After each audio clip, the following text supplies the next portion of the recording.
Tonight, we will journey together to a quiet village nestled beside a winding river where the rhythm of life is slow and steady. There is nothing you need to do, nothing to fix, no one you need to become. Simply allow your body to soften, your breath to deepen, and your mind to rest. If this path calls to you, I invite you to subscribe and allow these quiet stories to guide you towards a deeper peace.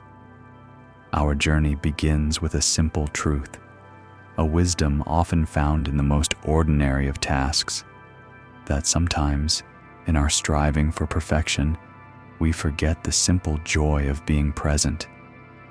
Let us begin this journey together. Take a gentle breath now, feeling the air fill your lungs, and then release it, letting go of any tension you might hold. Feel your shoulders relax, your jaw soften. In a small workshop, bathed in the soft light of dawn, lived a potter named Dharma. His hands, strong and knowing, shaped vessels on his wheel from dawn until dusk. Each bowl, each vase, emerged from his touch with a perfect symmetry, a quiet elegance that was admired throughout the land. Yet, Dharma felt his own life spinning without form, each day blurring into the next like soft, wet clay. He tried spinning faster, then slower, believing that the right speed would give his days meaning, give his heart a purpose beyond the turning of the wheel.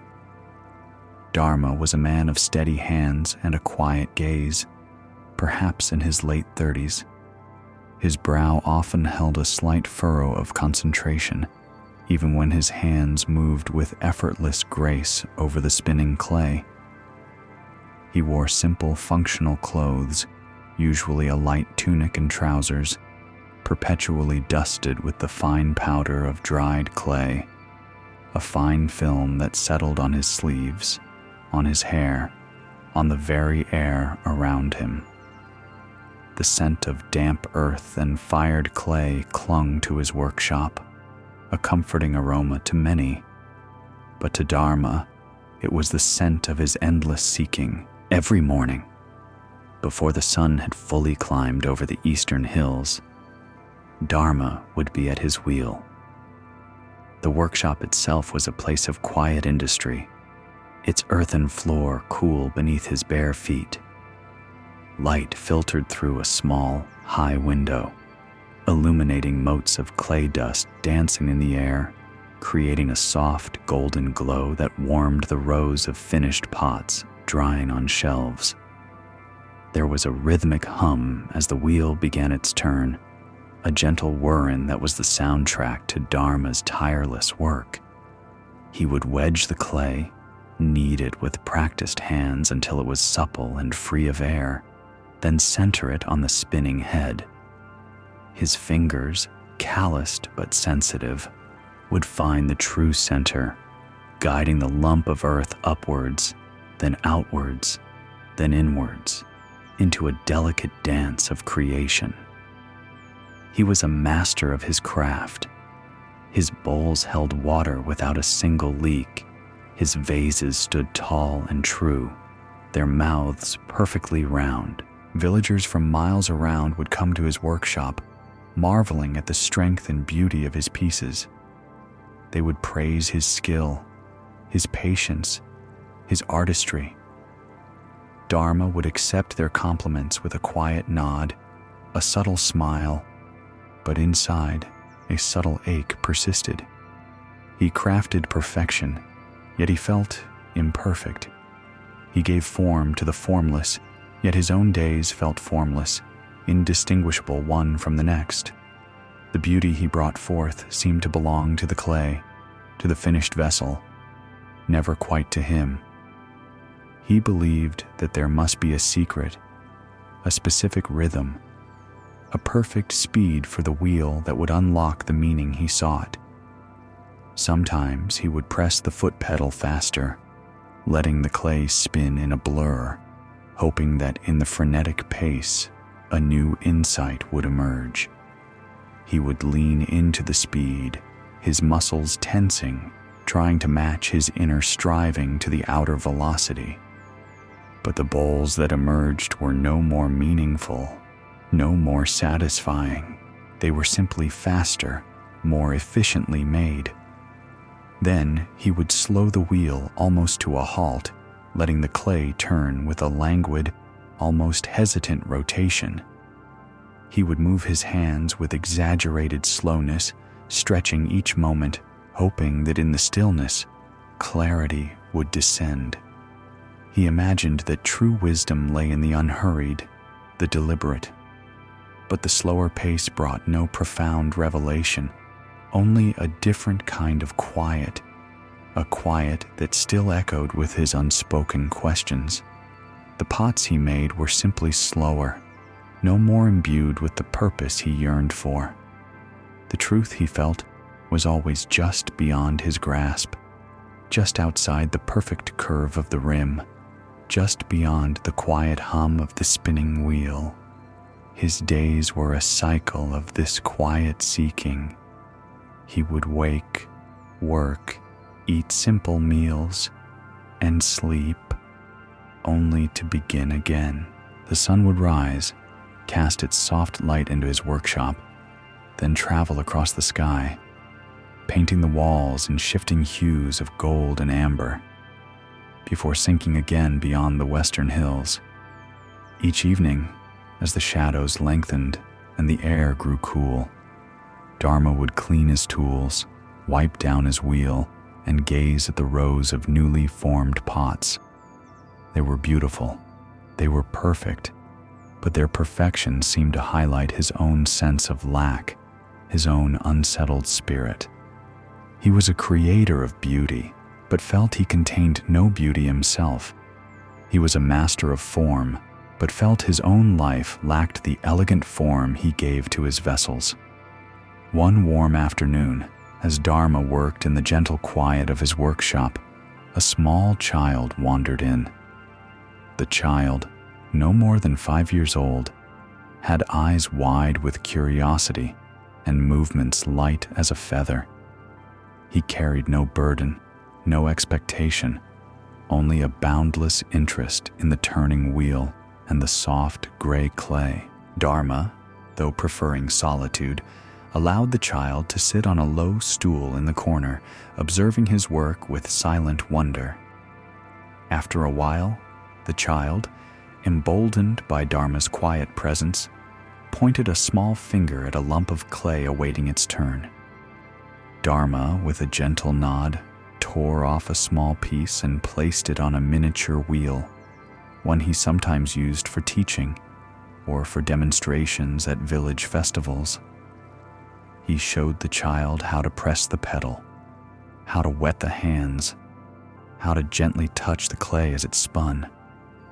The child giggled, a pure, unburdened sound, as the clay spun beneath his tiny fingers. His hands, unpracticed and free, did not seek perfection. They pressed too hard, then too soft. The clay wobbled, then leaned, then collapsed into a lopsided, endearing form. It was not a bowl. It was not a vase.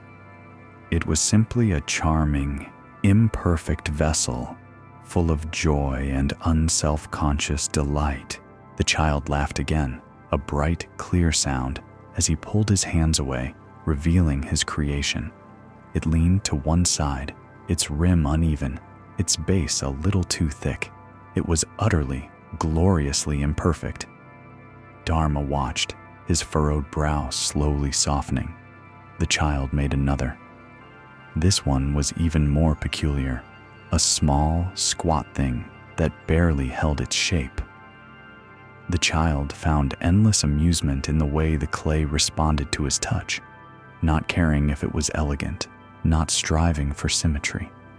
He was simply doing. He was simply touching.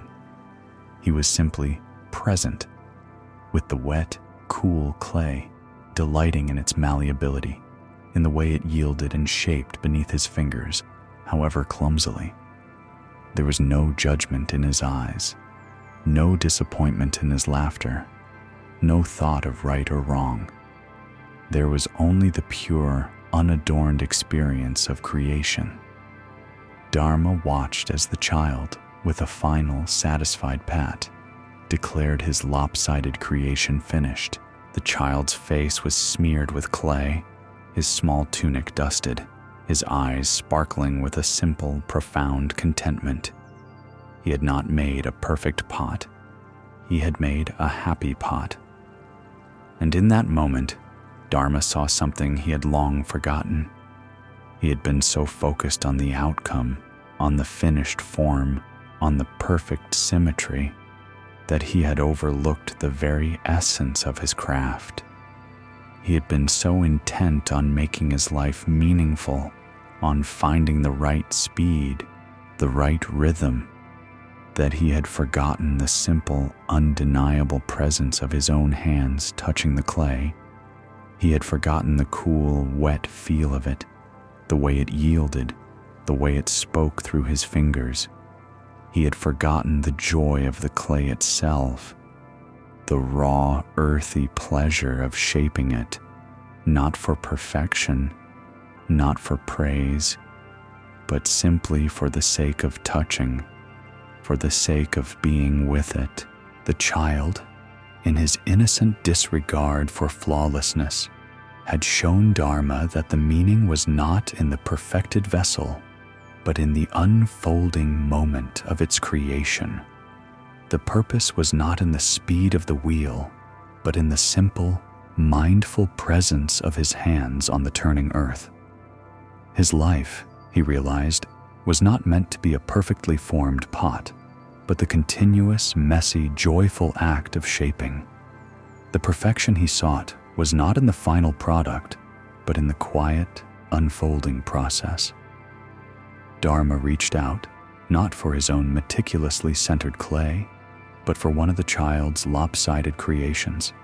He held it gently in his strong hands, feeling its unevenness, its charm. He smiled, a genuine, unburdened smile that softened the lines around his eyes.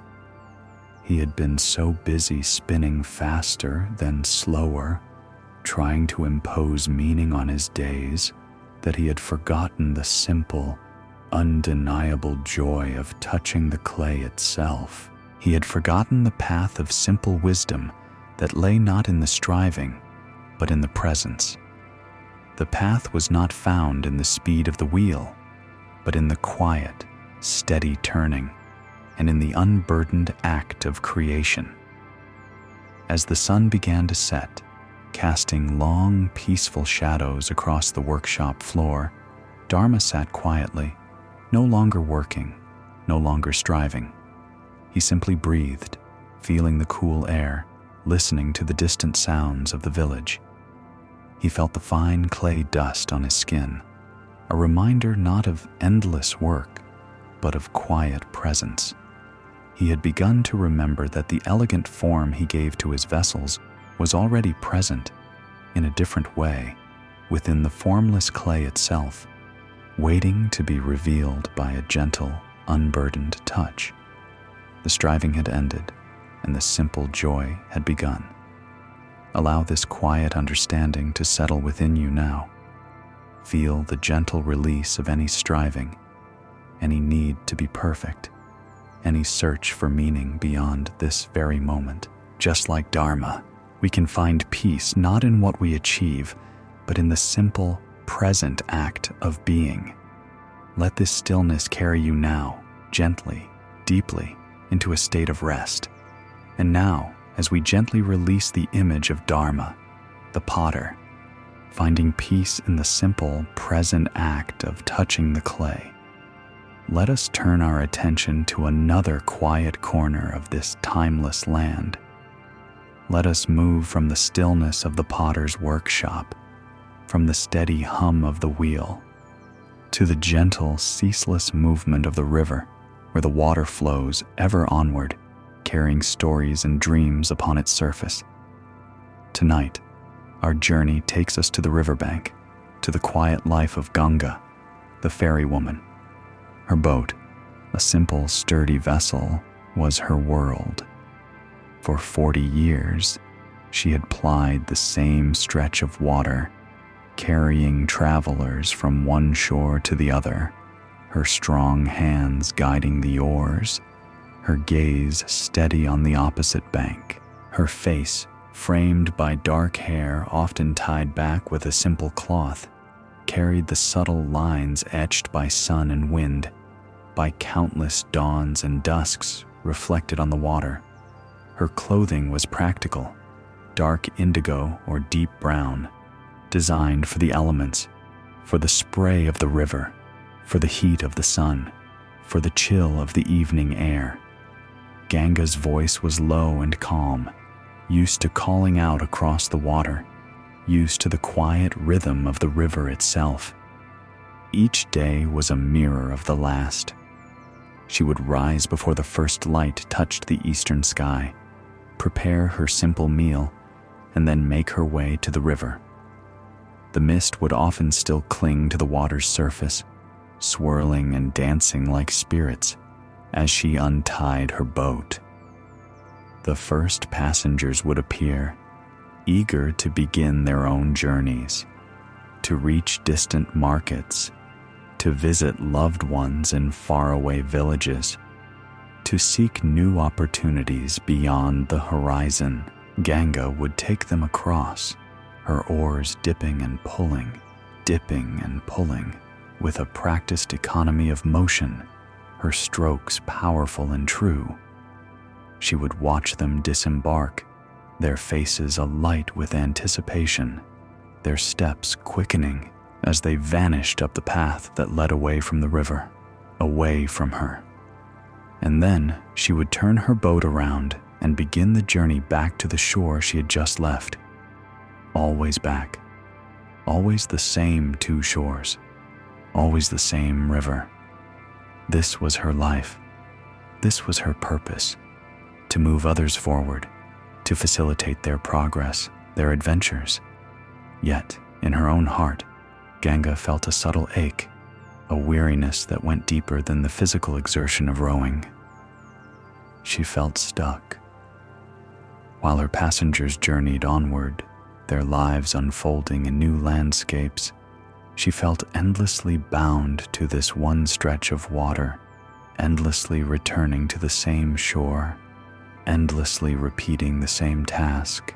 She believed her life lacked progress, that she was missing the grand journey, the unfolding adventure that others seemed to find.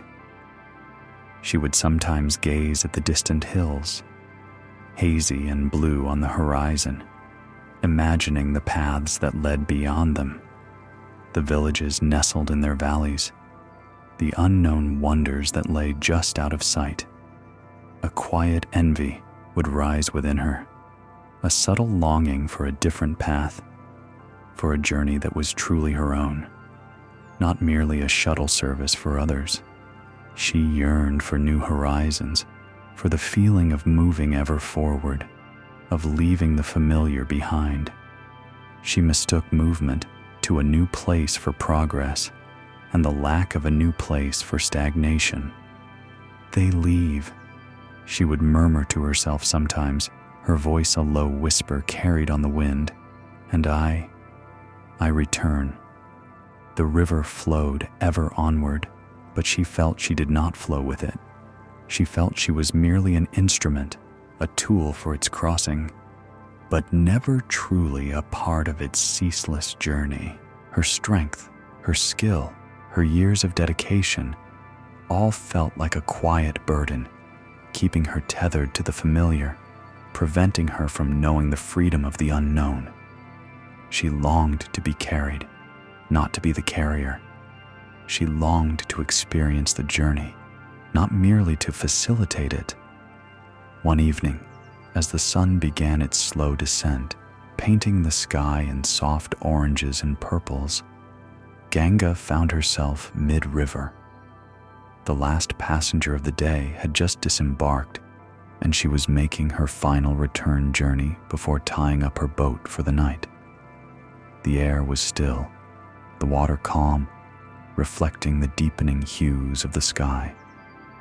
It was a moment of profound peace, a quiet canvas of twilight. Yet Ganga felt only the familiar pull of her weariness, the subtle weight of her unspoken longing. She dipped her oar into the water, preparing for another steady stroke. But this time, as she pulled, she felt a sudden, sharp crack. A jolt ran through her arms. She looked down, startled, to see that one of her sturdy wooden oars had snapped cleanly in two, the splintered end floating uselessly beside the boat. Her other oar, still clutched in her hand, was now utterly inadequate to navigate the broad river alone. A wave of frustration washed over her. 40 years she had rowed this river, and never once had an oar failed her. How would she make it back to shore? The current, though gentle, was persistent. It was already beginning to tug at her small boat, pulling it slowly, subtly, downstream. She tried to use her single oar, paddling frantically, but it was no match for the river's quiet strength. The boat began to turn, slowly, in a languid circle, no longer responding to her will, no longer heading for the shore she knew so well. Panic, soft and unwelcome, began to stir within her. She was stranded, mid-river. As the light faded, as the familiar shores began to recede on either side, she was forced to let go. There was nothing she could do. She could not row. She could not steer. All she could do was drift. She sat down heavily on the wooden bench, her remaining oar falling uselessly beside her. She watched as the sun, a fiery orb just moments before, dipped below the horizon, pulling the last vestiges of daylight with it. The sky deepened to a rich indigo, then to a velvet black, studded with the first shy stars. The river's surface, which had reflected the vibrant colors of dusk, now became a mirror for the vast, calm sky above. The sounds of the distant village began to fade. The calls of the birds settled into silence.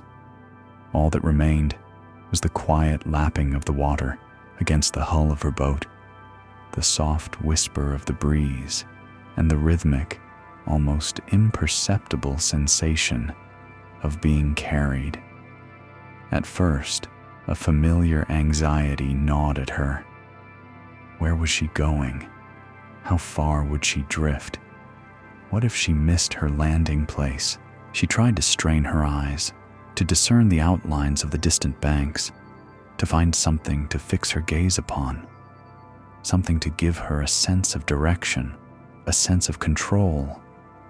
But there was nothing.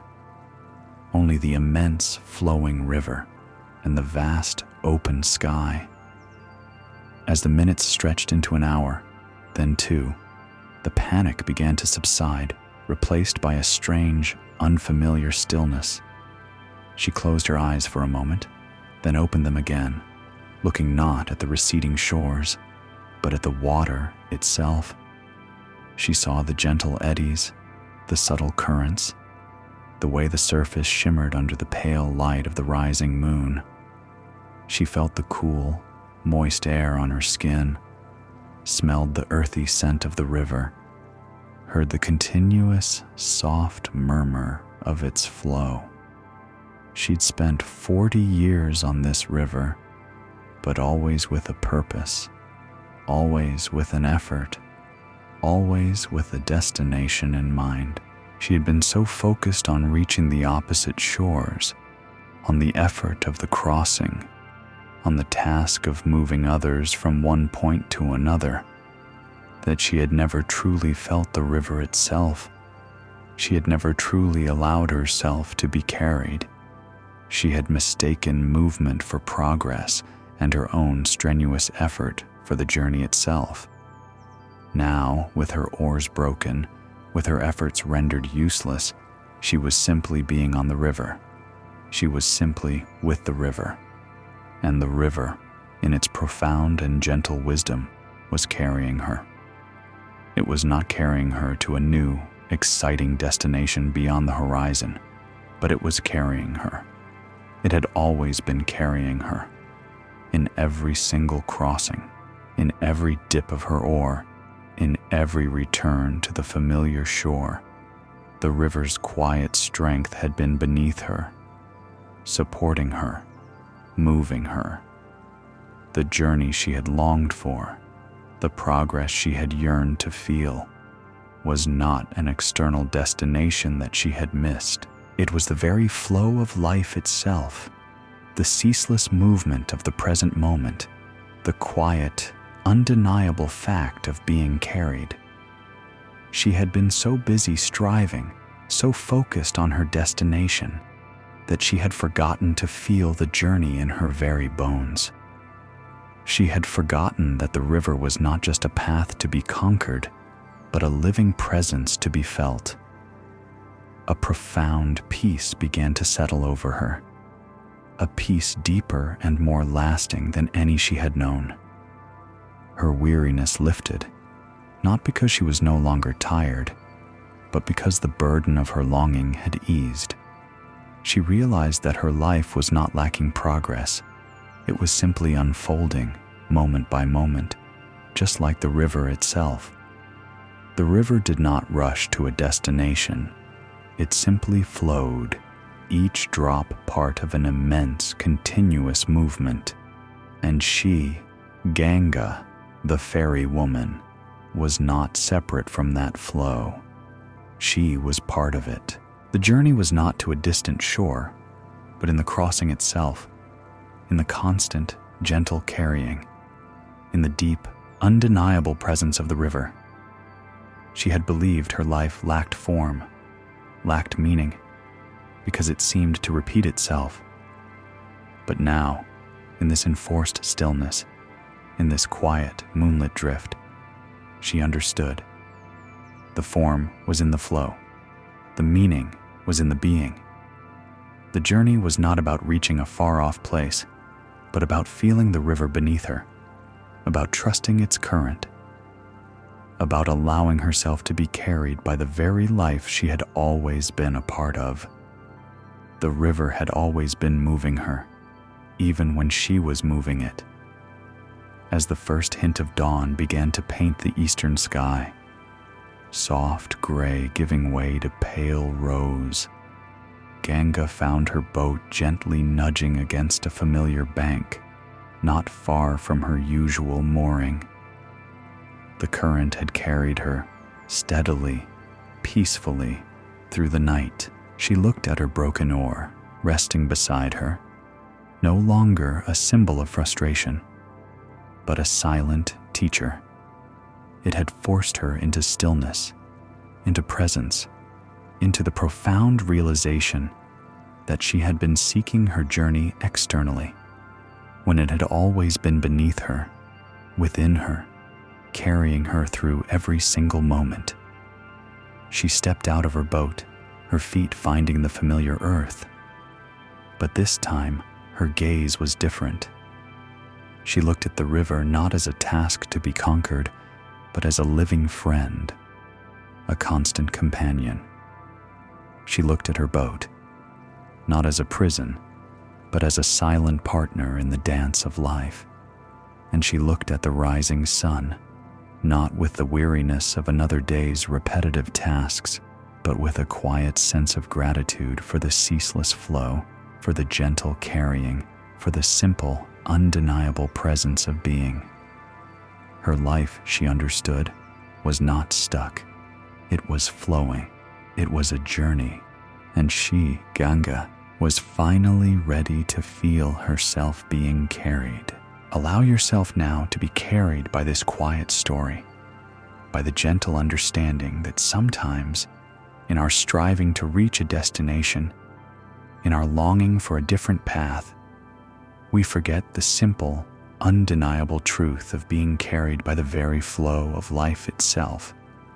Feel your body soften, your breath deepen, and your mind rest as you allow yourself to be carried into a deep and peaceful sleep. Let the river carry you now. And now, As the gentle current of the river softly carries you, allow your journey to continue, to lead you from the shimmering surface of the water deep into the quiet heart of the ancient forest. Here, the air is thick with the scent of damp earth and pine needles, and the silence is broken only by the rustling of leaves or the distant call of an unseen bird. In this place of profound stillness, where the towering trees stand as silent sentinels, lives a man whose life is defined by fire, yet who feels a persistent, unyielding cold. This is Ravi, the charcoal burner. His hands, like the bark of the oldest trees, were rough and strong, forever stained with the dark dust of his trade.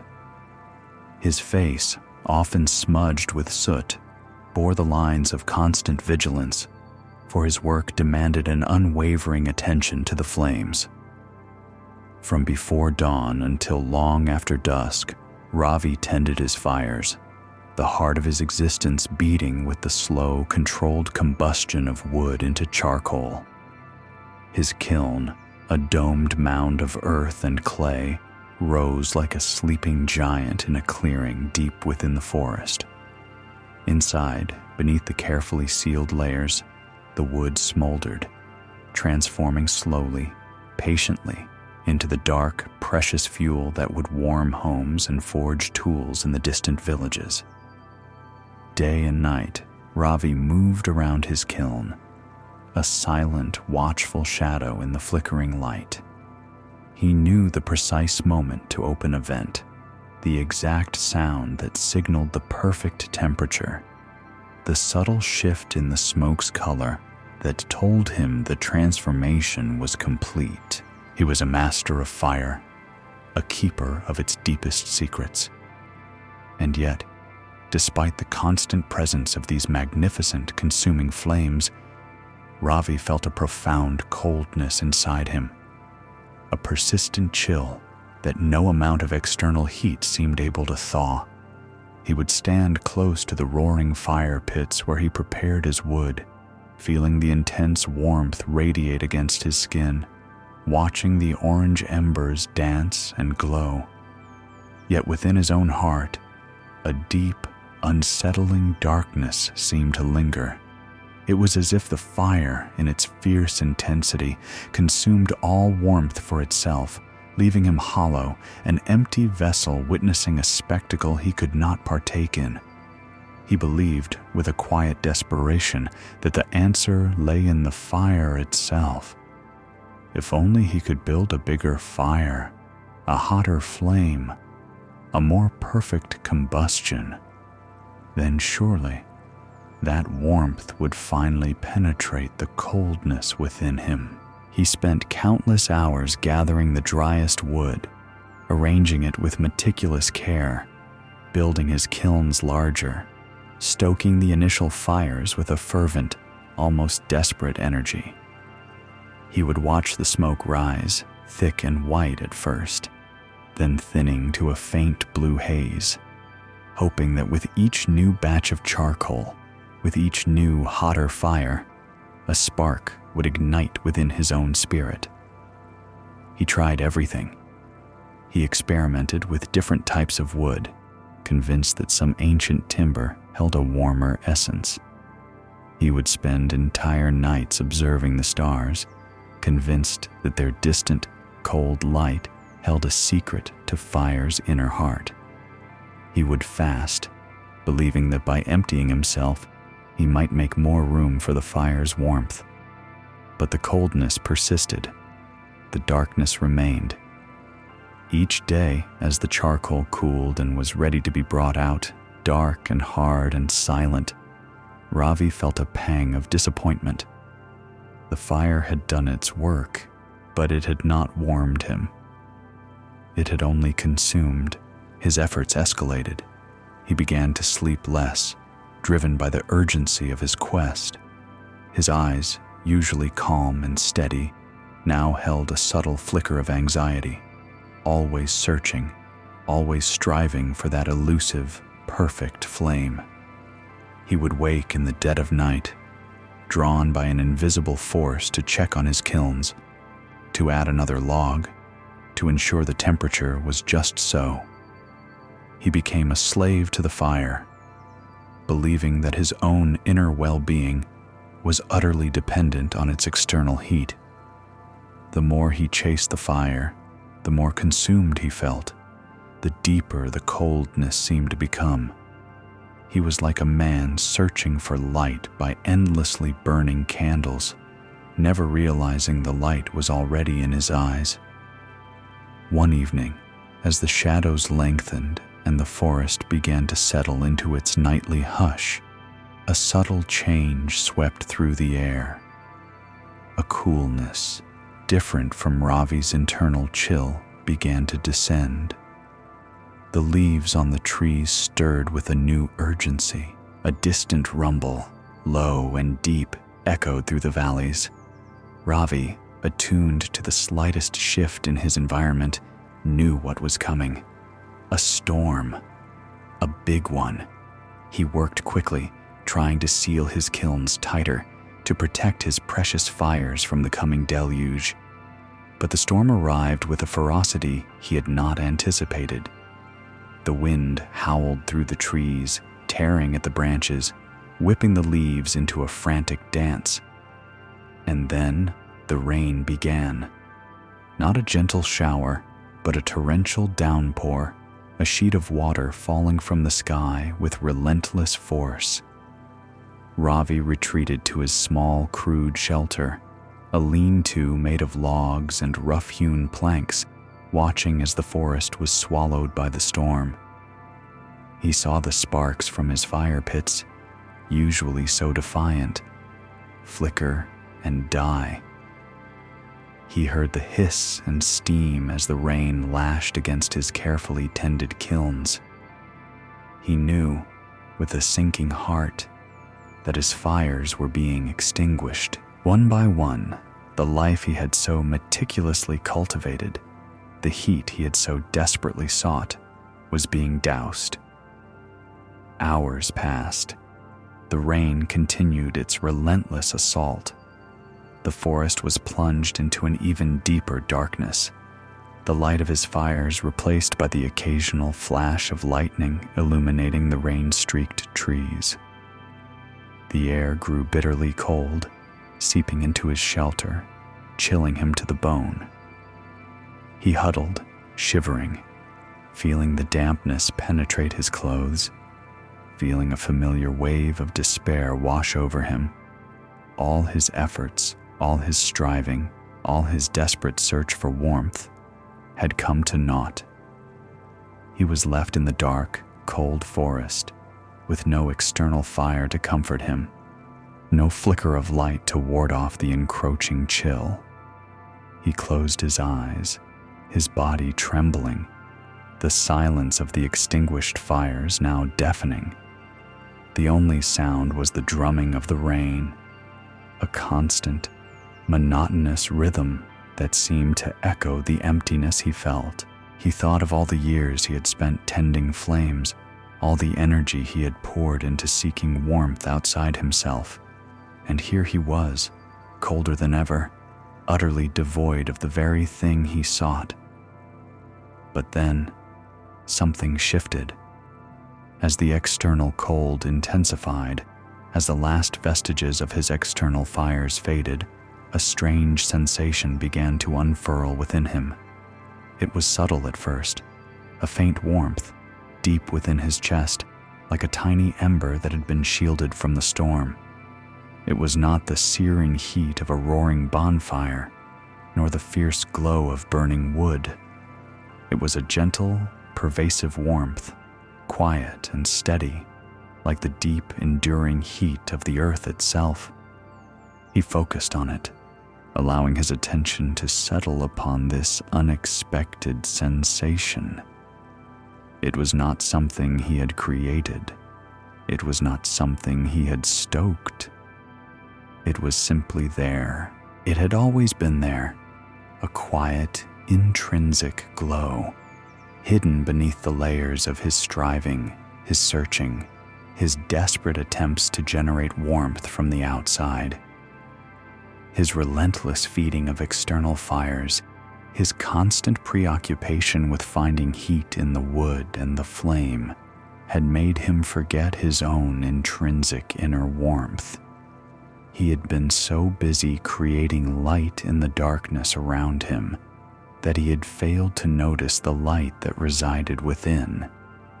He had been so focused on fueling the outer flame that he had neglected the quiet ember of his own being. In the complete absence of external heat, in the profound stillness of the rain-drenched forest, Ravi felt truly warm for the first time in years. This warmth was not dependent on wood or air or effort.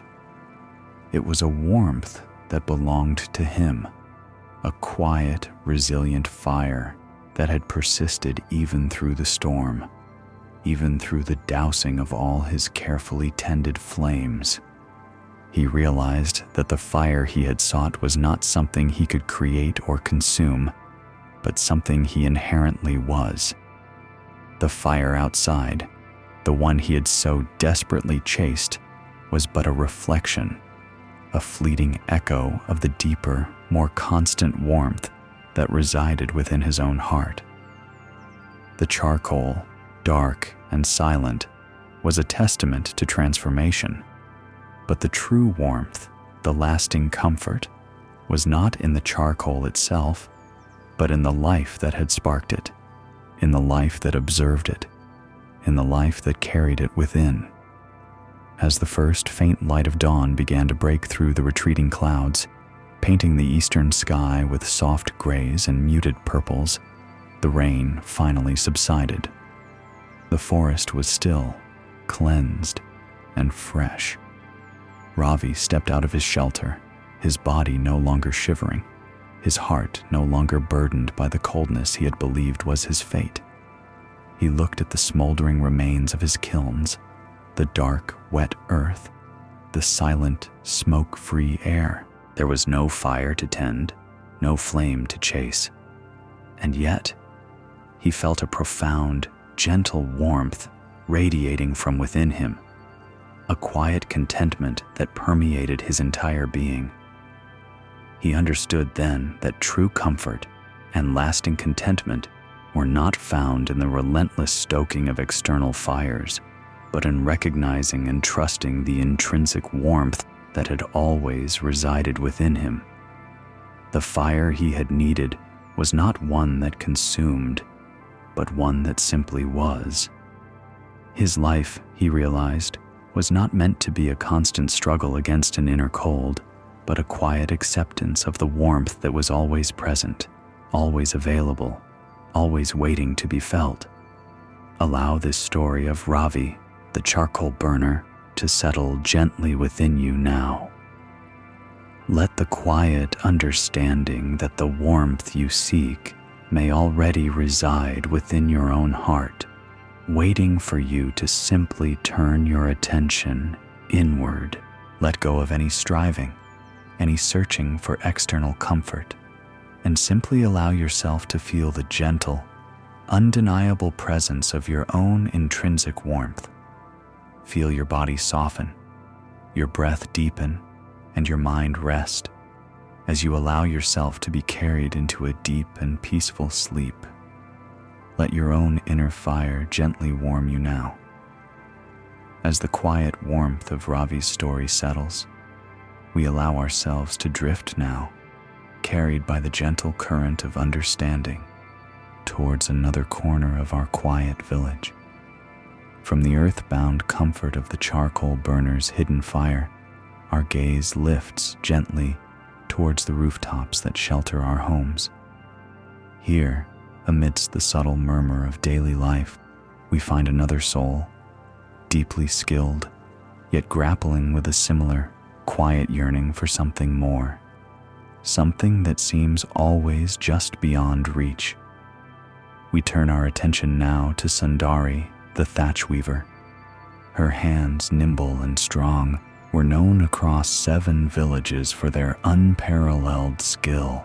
With practiced precision, She would gather bundles of dried reeds and straw, weaving them into roofs so tight, so impeccably layered, that not a single drop of rain could penetrate, not the slightest whisper of wind could find its way through.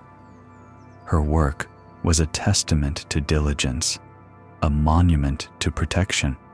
Farmers, merchants, and families alike sought her out, trusting her to shield them from the elements, to provide a haven of absolute dryness and security. Sundari herself lived in a small, humble dwelling, set apart from the main village. Its roof, of course, was her masterpiece, a dense, dark canopy of woven straw, thicker and more layered than any other, a fortress against the sky. Yet, despite the impenetrable shelter she created for herself and for others, Sundari felt perpetually exposed. A deep, persistent vulnerability gnawed at her, a subtle chill that no amount of thatch could ward off. It was as if she carried a secret, unshakable feeling of lacking shelter, a constant, underlying anxiety that whispered of unseen storms and imaginary winds. She would spend her days on the rooftops, her body accustomed to the precarious angles, her fingers moving with a tireless rhythm, pushing and pulling, tying and binding. Each strand of straw was placed with meticulous care, each layer added with a solemn dedication. She saw a tiny gap, and she filled it. She felt a whisper of air, and she added another layer. The work was endless, a continuous striving to achieve an absolute perfection, a complete and utter impermeability. She believed that if she could just weave tightly enough, if she could just add one more layer, if she could just make her roofs, and especially her own, truly, utterly impenetrable, then finally, she would feel safe. Then finally, the persistent anxiety would subside. But it never did. The tighter she wove, the more layers she added to her own roof, the darker the interior of her home became. The sunlight, once a cheerful visitor, was now a distant memory. The air, once fresh and flowing, grew heavy and still. She had created a sanctuary, yes, but one that felt more like a prison, a dark, silent chamber where the only companions were her own racing thoughts and the ever-present whisper of her anxiety. She would lie awake at night, listening to the silence, and in that silence, she would imagine the drumming of rain against the roof, the fierce gusting of wind trying to tear at the edges. She would feel a phantom dampness, a ghostly chill, even on the warmest, driest nights.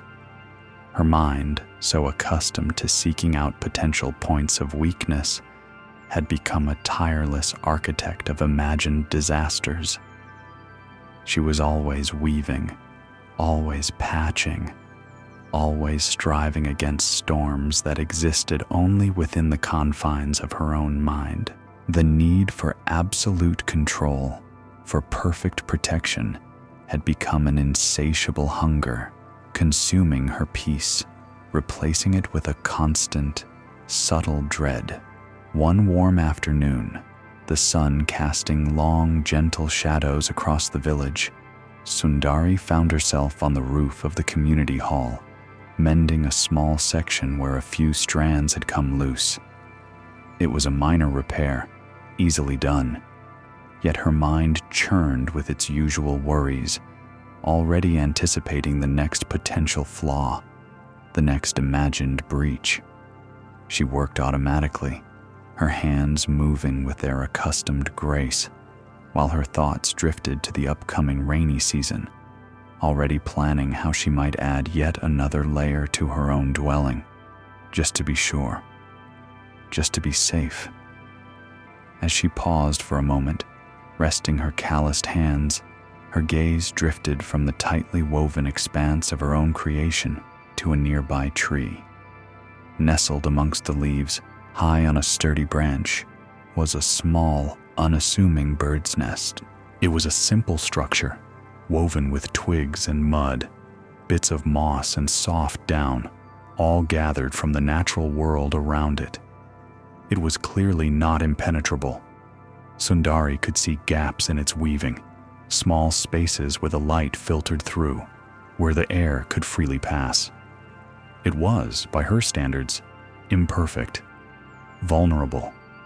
Yet as she watched, a small bird, the mother, flew to the nest, alighting softly. Her mate followed soon after. They settled into the nest, not with anxiety or fear, but with a quiet, profound sense of peace. The light streamed through the gaps, illuminating their soft feathers. A gentle breeze rustled through the woven twigs, stirring the down. The birds were not striving against the elements. They were simply within them. They were part of the flow, not fighting against it.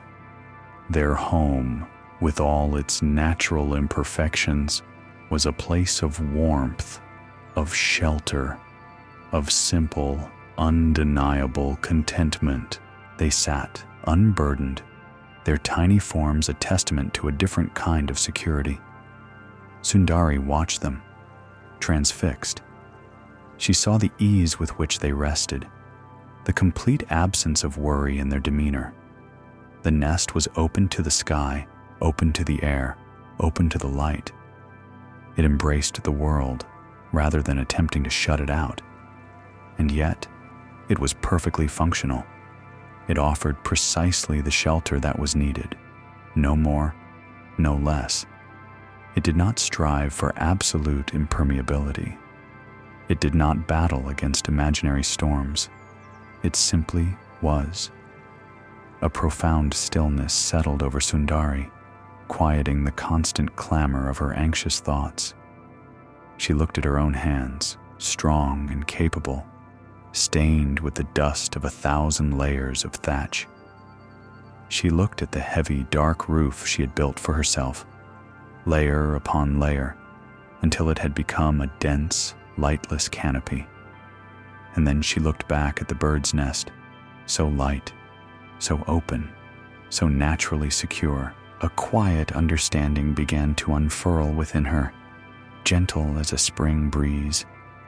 She realized, with a clarity that both humbled and liberated her, that she had been weaving against imaginary storms.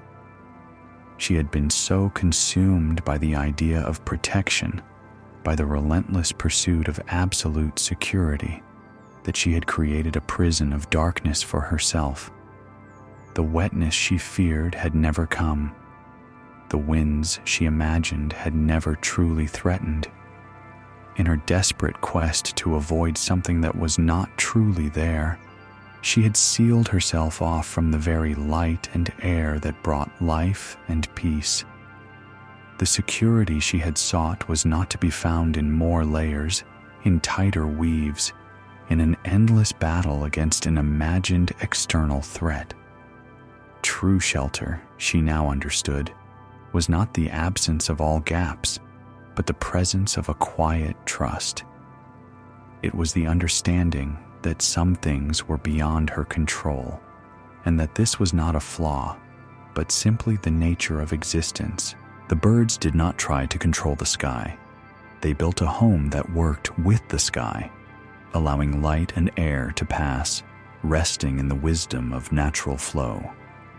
Sundari sat for a long time, the afternoon sun warming her face, a sensation she had almost forgotten. She felt, for the first time in years, a subtle loosening in her chest, a gentle release of the persistent anxiety that had been her constant companion. She realized that her own fear, her own need for absolute control had been the true storm, the one she had been relentlessly weaving against. And in her striving to protect herself from it, she had only intensified its power. She looked at her roof again, not with a critical eye searching for flaws, but with a new understanding.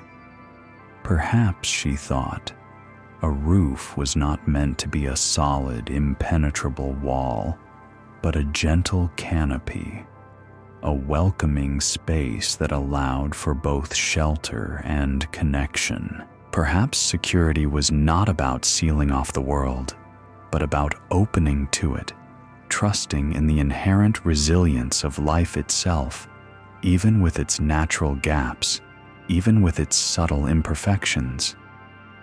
As the sun began its slow descent, painting the western sky with hues of soft orange and rose, Sundari climbed down from the roof. She did not immediately rush to dismantle her intricately woven canopy, nor did she suddenly leave it exposed. Instead, she carried with her a new lightness, a quiet acceptance. She knew that the change would not be in the immediate dismantling of physical layers, but in the gentle untangling of the layers of fear and anxiety within her own heart. The dark interior of her home would remain for a time, but the darkness within her spirit had begun to lift, allowing the first gentle rays of a new understanding to filter through. She learned that true shelter was not found in weaving against imaginary storms, but in cultivating an inner peace that could weather any real one. It was a peace that did not depend on external barriers, but on an internal spaciousness, an open heart, and a quiet trust in the inherent security of simply being. Allow this story of Sundari, the thatch weaver, to settle gently within you now. Let the quiet understanding that the protection you seek may not be found in more layers, more control, or more striving against imaginary threats, but in a gentle letting go. Let go of any fears of unseen storms, any need for absolute impermeability, and simply allow yourself to feel the natural, inherent security of your own being. Feel your body soften, your breath deepen, and your mind rest as you allow yourself to be carried into a deep and peaceful sleep. Let your own inner peace be your shelter now. As the sun began its slow descent, painting the western sky with hues of soft orange and rose, Sundari climbed down from the roof, carrying with her a new lightness, a quiet acceptance. She knew that the change would not be in the immediate dismantling of physical layers, but in the gentle untangling of the layers of fear and anxiety within her own heart. The dark interior of her home would remain for a time, but the darkness within her spirit had begun to lift, allowing the first gentle rays of a new understanding to filter through. She learned that true shelter was not found in weaving against imaginary storms, but in cultivating an inner peace that could weather any real one. It was a peace that did not depend on external barriers, but on an internal spaciousness, an open heart, and a quiet trust in the inherent security of simply being. Allow this story of Sundari, the thatch weaver, to settle gently within you now. Let the quiet understanding that the protection you seek may not be found in more layers, more control, or more striving against imaginary threats, but in a gentle letting go. Let go of any fears of unseen storms, any need for absolute impermeability, and simply allow yourself to feel the natural, inherent security of your own being. Feel your body soften, your breath deepen, and your mind rest as you allow yourself to be carried into a deep and peaceful sleep. Let your own inner peace be your shelter now. Tonight, we turn from the security of shelter to the deep nourishment of sustenance, journeying to a village where the air is often thick with the rich, earthy scent of crushed seeds. Here, in a small, low-slung building, warmed by the steady effort of human hands and simple machinery, lived Bodhi, the oil presser. Bodhi was a man of quiet dedication, his shoulders broad from years of leaning into the heavy lever of the press, his movements precise and practiced. He was perhaps in his early 40s, his face etched with the lines of constant concentration, his eyes often carrying a subtle, weary gaze. His hands, strong and calloused, were perpetually stained with the golden-brown residue of the various oils he extracted: sesame, mustard, sunflower, and many others. He wore simple, functional clothes, often splattered with oil, reflecting the essence of his tireless work. Each day, Bodhi's task was to extract the precious oil from countless seeds. He believed deeply and sincerely that his purpose was to press every last drop of essence from these tiny vessels of life. From dawn until dusk, the rhythmic creak and groan of his wooden press filled the air. He would load the seeds into the great wooden mortar, a deep, hollowed-out tree trunk, then guide the heavy pestle, driven by a long, sturdy lever, to grind and crush them. Slowly, painstakingly, the golden liquid would begin to seep out, collecting in a channel at the base of the press, flowing into waiting earthen jars. Bodhi was meticulous in his work. He would press and press, then press again, convinced that even the smallest remnant of oil left within a seed was a failure, a waste of its potential. He believed that the more oil he extracted, the more merit he gained, the more valuable his days became. His community relied on him for their cooking and lamps, and this reliance fueled his relentless pursuit of complete extraction. Every last drop, he would murmur to himself, wiping a bead of sweat from his brow. Every last drop.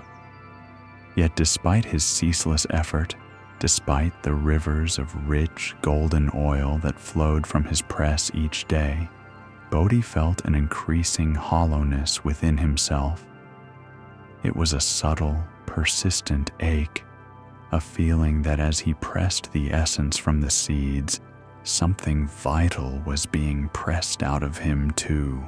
His hands, though strong, were often cracked and sore. His skin felt dry, almost parched, despite the constant presence of oil around him. He ate the rich, oily cakes of pressed seed pulp, which were nourishing, but still, a deep, unspoken hunger remained. He tried to understand this feeling. Perhaps he wasn't pressing hard enough. He would lean into the lever with even greater force, gritting his teeth, straining his muscles, convinced that if he could just extract more oil, if he could just achieve perfect absolute extraction, then this internal emptiness would finally be filled. But the more he pushed, the more he strove for that elusive, every last drop, the more depleted he felt. The more he sought to draw out the essence, the more his own spirit seemed to ebb away. The oil flowed, the jars filled, but Bodhi felt increasingly hollow, like an empty vessel himself. One particularly busy morning, the air thick with the scent of warm sesame, Bodhi was moving quickly, his mind already calculating the next batch, the next turn of the press. He reached into a large sack for a scoop of seeds, his hand moving with habitual speed. But as he pulled his hand out, a single, unpressed sesame seed clung to his palm, having escaped the scoop. Distracted, his mind already on the next task, he brought his hand to his mouth, intending to brush the errant seed away with his tongue, a common habit. Instead, without thinking, he popped the tiny seed into his mouth, It was a small, unconscious act, a fleeting moment in a day filled with deliberate, arduous labor. But as the seed rested on his tongue, its smooth, unassuming surface giving way with a soft crunch, something unexpected happened. A burst of flavor, unlike anything he had tasted in years, bloomed in his mouth. It was nutty, yes, and rich, but also subtly sweet, with a delicate bitterness and an underlying earthy freshness. It was a taste that was whole. Bodhi paused. The rhythmic creak of the press seemed to fade. The familiar scent of warm oil receded. For a moment, his entire attention was absorbed by this tiny, unpressed seed.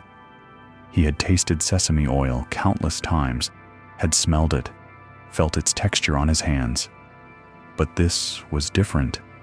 This was the taste of the seed itself, complete and unadulterated. It was the taste of potential, of life contained, of something utterly unbroken. He closed his eyes, savoring the subtle echoes of that flavor.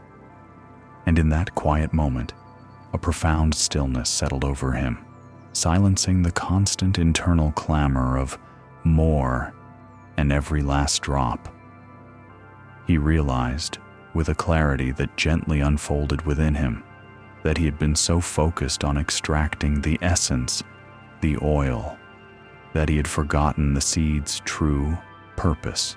The seed, he now understood, was not simply a container for oil, waiting to be pressed and emptied. The seed was a universe unto itself, a tiny, self-contained miracle of life. Its true purpose was not to give oil, but to grow, to contain within itself the blueprint for an entire plant, to hold the promise of future harvests, future life. The oil was but one aspect, one manifestation of its inherent richness. In his relentless pursuit of that one aspect, he had overlooked the magnificent, complex wholeness that lay within. He had been so busy extracting, so consumed by the belief that he had to take something out to find value, that he had forgotten the intrinsic value already present. He had been seeking to empty the seed to find its worth, when its true worth lay in its fullness, its completeness, its potential to become something entirely new. And then, with a soft intake of breath, Bodhi understood the hollowness he had been feeling within himself. He had been treating his own life, his own being, like the seeds in his press, constantly trying to extract, to achieve, to squeeze out more and more, believing that only through such effort and depletion could he find his own essence, his own merit. He had been so focused on what he could get out of life, what he could produce, that he had forgotten the inherent, unbroken wholeness of his own existence. He had forgotten that he too, like the unpressed seed, contained within himself a richness, a potential, a completeness that did not need to be extracted or proven, but simply recognized and nurtured. The cracked skin on his hands, the weary ache in his shoulders, the parched feeling within. These were not the signs of an industrious life, but the symptoms of a profound misunderstanding. He had been depleting himself, trying to find his worth in what he could force out, rather than resting in the quiet, abundant truth of what already was. Bodhi opened his eyes. The press still stood, waiting.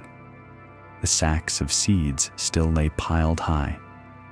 His work was far from over, but something within him had shifted.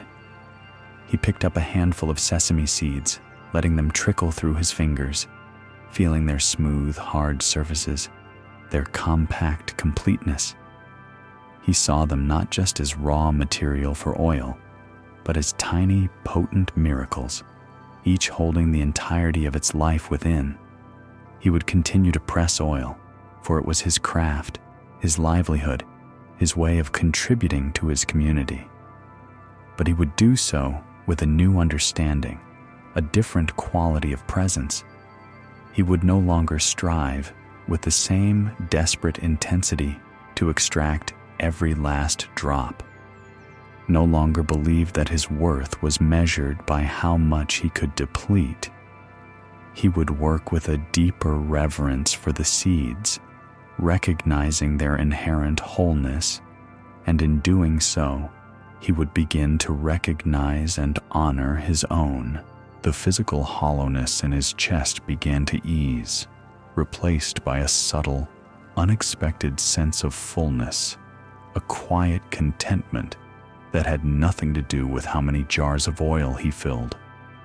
He understood now that true sustenance was not found in what was extracted, but in the recognition of what was already whole, already complete, already alive. It was the difference between mere extraction and the profound wisdom of cultivation, of nurturing, of simply allowing what is to be. Allow this story of Bodhi, the oil presser, to settle gently within you now. Let the quiet understanding that the wholeness you seek may not be found in relentless striving, in constantly trying to extract more from yourself or from life, but in recognizing the inherent completeness that already resides within you. Let go of any belief that you need to be emptied, to be pressed, to prove your worth. Simply allow yourself to rest in the truth of your own unbroken nature. Feel your body soften, your breath deepen, and your mind rest as you allow yourself to be carried into a deep and peaceful sleep. Let the quiet wisdom of your own inherent wholeness be your guide now. Tonight, we continue our journey of gentle wisdom, moving from the rich, inherent wholeness of a tiny seed to the profound truth of transformation that lies hidden in what others deem unworthy. We turn our attention to the quiet, often overlooked paths, to the places where life's discarded elements find their deepest purpose. In a village not far from where Bodhi pressed his seeds, there lived a man named Keso. Keso was the night soil carrier. Before the first hint of dawn brushed the eastern sky with pale light, while the villagers still slept in the warmth of their beds, Keso would begin his silent work. His broad shoulders, strong from years of labor, moved through the sleeping lanes, carrying 2 large lidded wooden buckets suspended from a sturdy pole across his back. His footsteps were soft, almost reverent, on the dusty paths, a quiet rhythm in the pre-dawn stillness. Each morning, he would collect the waste that others wished to forget, the unwanted remnants of their nights, the things they quickly put out of sight and mind. And with each collection, with each bucket he carried away, a subtle, unspoken weight seemed to settle in Keso's own heart. It was not just the physical burden of the buckets, though they were heavy, but the emotional weight of carrying what no one else wanted, of being the one who handled the discarded, the forgotten, the seemingly worthless. Keso was a man of quiet dignity, his face etched with the lines of honest toil, his eyes often downcast, not in shame, but in a kind of resignation. He wore simple, dark clothing, practical for his work, and it seemed to him that the very odor of his profession, though faint, clung to him, marking him as separate. He rarely spoke, and when he did, his voice was low, as if not to disturb the sleeping world, or perhaps not to draw attention to himself. He felt, deep within, that he was defined by what he carried, that his own essence was somehow tainted by the refuse he transported day after day. He tried, in his own quiet way, to lighten this internal burden. He would walk faster sometimes, believing that if he completed his rounds more quickly, the weight would dissipate. But the feeling remained, a persistent ache behind his ribs. He tried carrying smaller loads, making more trips, thinking that by dividing the burden, it would become less. But the sum total was the same, and the internal heaviness only multiplied with the increased journeys. He even tried fasting on his collection days, believing that by emptying himself, he could somehow negate the fullness of the unwanted things he carried. But the hunger in his stomach only amplified the emptiness in his spirit, and the weight in his heart persisted, untouched. The burden was not external, Queso slowly realized, but internal. It was not in the waste itself, but in his perception of it, in his silent suffering, in his belief that he was merely a carrier of unwanted things. And this realization, though a step towards truth, only deepened his quiet despair, for he did not know how to shift something that resided so deeply within himself. After his rounds through the village, as the sun began to paint the sky with streaks of rose and gold, Queso would make his way to the outlying fields. These were the village fields, where the farmers tilled the soil, planting their grains and vegetables, hoping for a bountiful harvest. And it was here that Queso's cargo found its next destination. With practiced, rhythmic movements, he would begin to spread the night soil across the dark, waiting earth. He knew it was necessary work, that it returned nutrients to the soil, enriching it for the growing crops.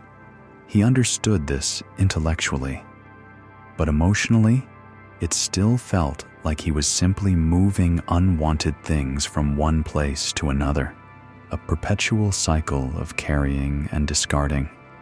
One particularly crisp morning, as the air was cool and fresh, carrying the faint scent of damp earth and distant wood smoke, Queso was performing this familiar task.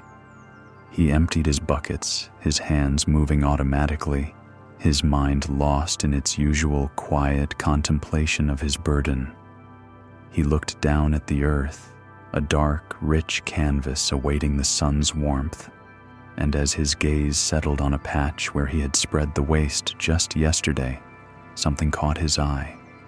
There, pushing through the dark soil, tiny and vibrant, were numerous green shoots. They were delicate, barely visible, but unmistakable. New life. They emerged from the very ground he had enriched with the discarded elements of the village. He knelt, his calloused fingers gently parting the soil around one of the shoots. It was a sprout of young grain, perhaps barley or millet, already reaching for the sky. Queso had seen green shoots emerge from the earth countless times in his life. He was a man of the land, after all, intimately connected to its cycles. But this morning, something was different. This morning, his seeing was different. He looked at the tiny green life, then at the dark, still moist soil around it, then at the empty bucket at his side. A profound stillness settled over him, deeper than the pre-dawn quiet, more expansive than the vast morning sky.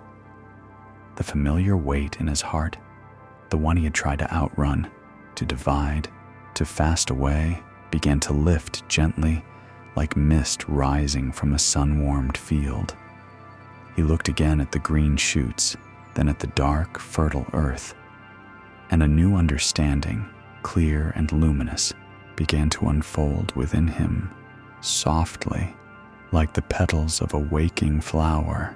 He'd been carrying waste. Yes, but it was not just waste. It was nourishment. It was potential. It was the very substance from which new life would emerge. He hadn't been carrying the village's unwanted things. He had been carrying tomorrow's harvest. The waste he collected, the very things others turned away from, were not burdens. They were gifts. They were the raw materials of growth, the silent, essential ingredients for abundance. They were not something to be discarded and forgotten, but something to be transformed, to be brought back into the cycle of life with reverence and purpose.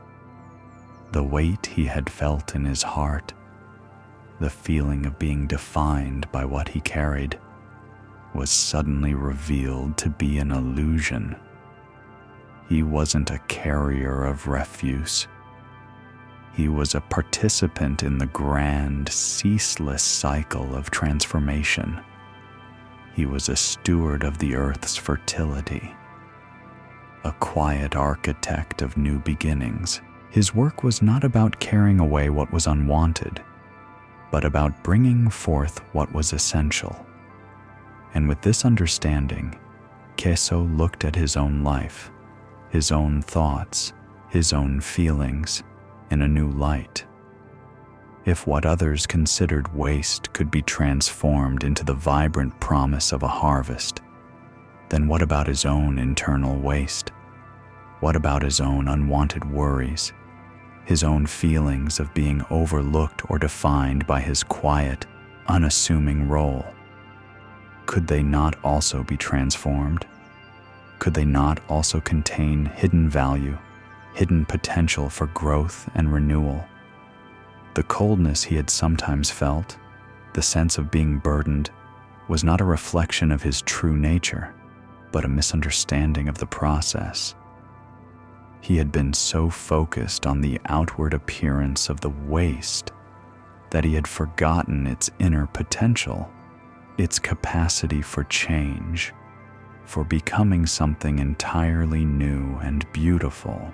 Just as the seemingly worthless discarded elements nurtured the green shoots, so too could his own challenging experiences nourish a deeper wisdom, a profound sense of purpose.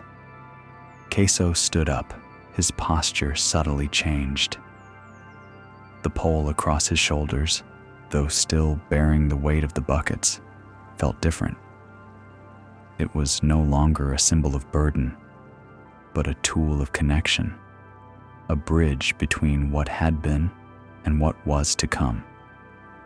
He continued his work, spreading the night soil over the fields, but now his movements were imbued with a new quality. There was a quiet reverence in his hands, a gentle smile in his eyes. He saw the dark earth, not as a recipient of refuse, but as a silent, patient canvas for creation. He saw the waste not as something to be forgotten, but as the very foundation of tomorrow's sustenance. The profound shift in his perspective had not changed his work, but it had utterly transformed his experience of it. The internal weight had dissolved, replaced by a quiet sense of purpose, a deep connection to the cycles of life and growth.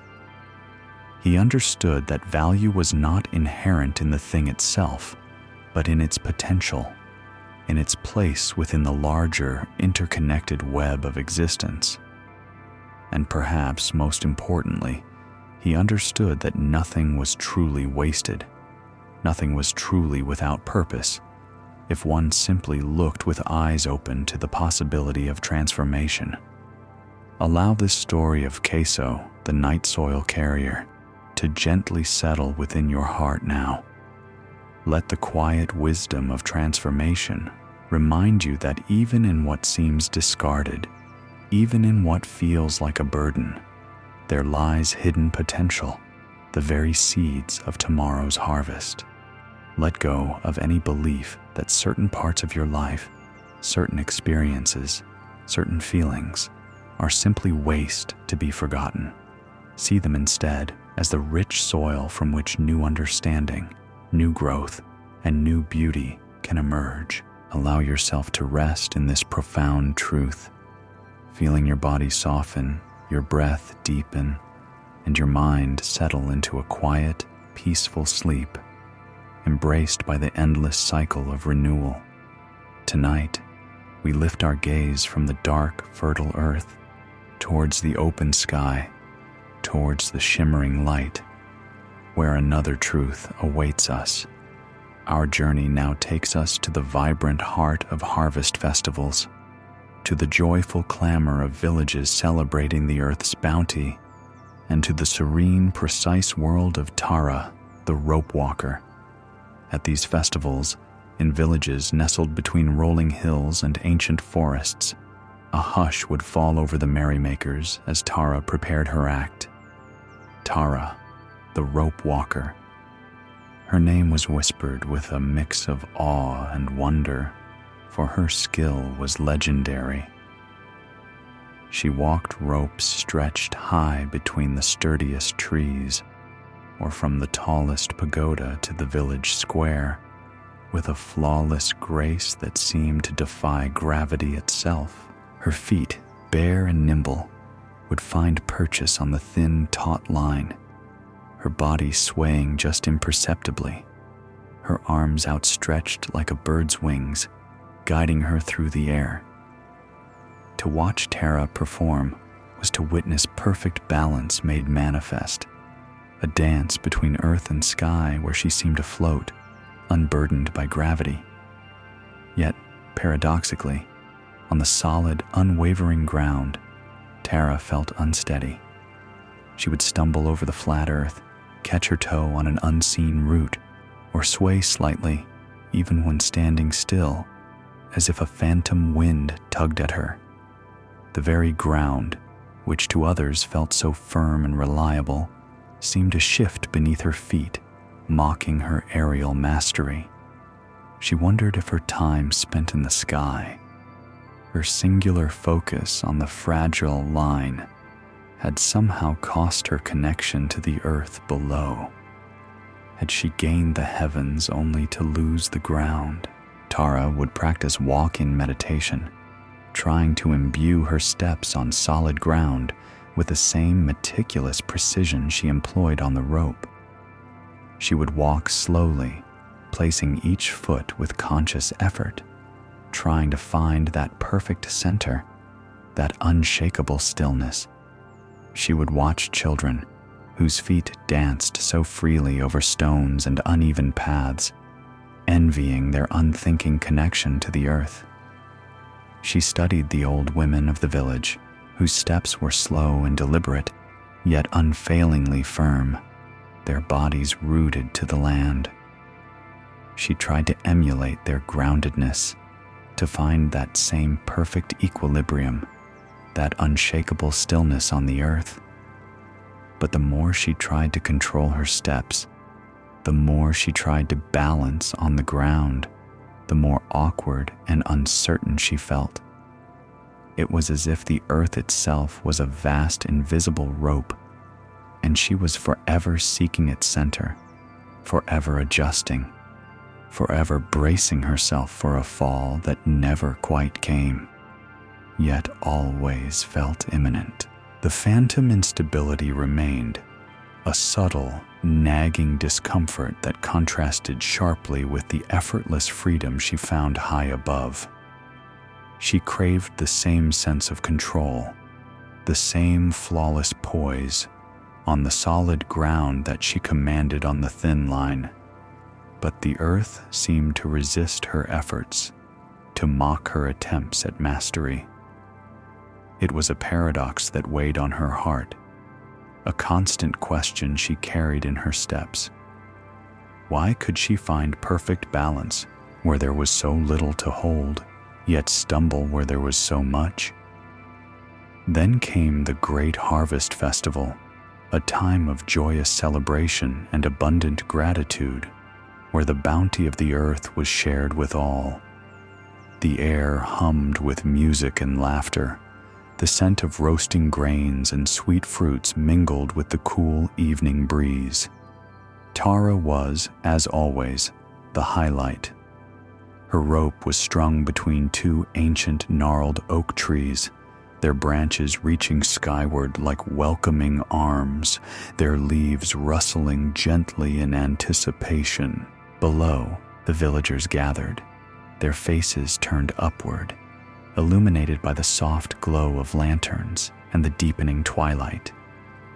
Piles of freshly harvested grain, golden and fragrant, lay mounded near the base of the trees, awaiting storage, their soft curves mirroring the abundance of the season. Tara began her walk. Her movements were fluid, effortless, a dance between earth and sky. Her mind was clear, focused only on the present moment, on the subtle sway of the rope, the gentle caress of the evening breeze on her skin. She moved with a silent grace, each step a testament to years of disciplined practice, her body a living sculpture of poise and equilibrium. She reached the center, paused, and slowly began to turn, her body a silhouette against the deepening twilight, her arms extended, a vision of perfect harmony. A collective gasp rose from the crowd, not of fear, but of admiration, a whispered reverence for her skill. But then, an unexpected sound pierced the air, a sharp, sudden snap. The rope, old and tested by countless performances, its fibers worn by sun and tension, had finally given way. For a terrifying instant, Tara was suspended in the air, her arms still outstretched, her body momentarily defying gravity, as if caught between two worlds. Time seemed to slow. The gasps of the crowd turned to cries of alarm, a wave of fear washing over the festival grounds. The music suddenly silenced. All eyes were fixed on her, expecting a hard, jarring fall, a painful collision with the unyielding earth. But Tara did not plummet to the hard earth. Instead, she fell into the soft, yielding embrace of the grain. She landed amidst the golden mounds, sinking gently into the fragrant, comforting warmth of the harvest. A cloud of fine dust rose around her, catching the lantern light like spun gold, momentarily obscuring her from view. For a moment, she simply lay there, surrounded by the bounty of the earth, enveloped by its softness, feeling the myriad individual grains shift and settle around her, cushioning her fall. The scent of fresh grain filled her nostrils, a comforting, earthy aroma. And then a sound escaped her lips. Not a cry of pain, not a gasp of fear, but a quiet, bubbling laugh. It started small, then grew, echoing through the hushed crowd, a sound of pure, unburdened delight. She lay splayed amidst the golden grain, her arms and legs relaxed, her body sinking deeper into the yielding softness. Her posture was one of complete surrender, her face turned upward, a wide, free smile spreading across it. The snapped rope hung limply above her, a silent testament to her unexpected descent, its frayed ends telling a story of release. She looked up in the sky, then down at the grain, then around at the worried, then relieved faces of the villagers, their own fear transforming into a shared sense of wonder. In that unexpected moment, lying not on a tightrope, but in a sea of golden abundance, a profound understanding unfolded within her. She had been trying to walk the ground as if it were another rope. She had been trying to balance on it, to control her steps, to find a perfect, unmoving center where none was needed. She had brought her aerial discipline, her need for absolute precision and control, to a place that required something else entirely. The earth, she realized, did not demand balance. It simply asked for trust. It didn't need her to be perfectly centered, perfectly poised, perfectly in control. It was already there. It was wide and deep and immensely forgiving. It was not a thin line to be walked with meticulous care, but a vast, generous expanse designed to hold her, to support her, to catch her when she fell. Her striving for balance on solid ground had been an unnecessary burden, a self-imposed tension that had made her feel perpetually unsteady. She had been trying to control what was already inherently stable, what was already holding her with unwavering strength, day in and day out, without her conscious effort. The earth, in its vastness, in its softness, in its unwavering presence, simply required her to let go of the need to control, to let go of the fear of falling, to simply trust that it would be there, always, to receive her. Her laughter deepened, a sound of pure liberation, a release of years of unconscious tension. She had sought balance, but found something infinitely more profound: surrender. The ground beneath her feet was not a challenge to be mastered, but a gift to be received. It asked not for her perfect poise, but for her gentle trust. The air around her seemed to shimmer with this new insight. The feeling of phantom instability, the subtle sway she always felt on solid ground, dissolved like morning mist in the sun, revealing the clear, steady landscape beneath. It had been her own mind, her own striving for an unnecessary perfection, that had created the illusion of precariousness. The earth had always been firm, always been there. It was her approach to the earth that had been out of balance, not the earth itself. The earth simply was, and in its being, it offered unwavering support. She pushed herself up slowly, feeling the individual grains shift and settle around her, leaving tiny imprints on her skin. Her movements were different now. There was a lightness, a fluidity, a sense of ease that had been absent before. She stood, not with a forced straightness, but with a natural alignment, her feet feeling the earth not as a surface to be balanced upon, but as a foundation to be embraced, to be trusted. Her steps were no longer calculated, but simply were.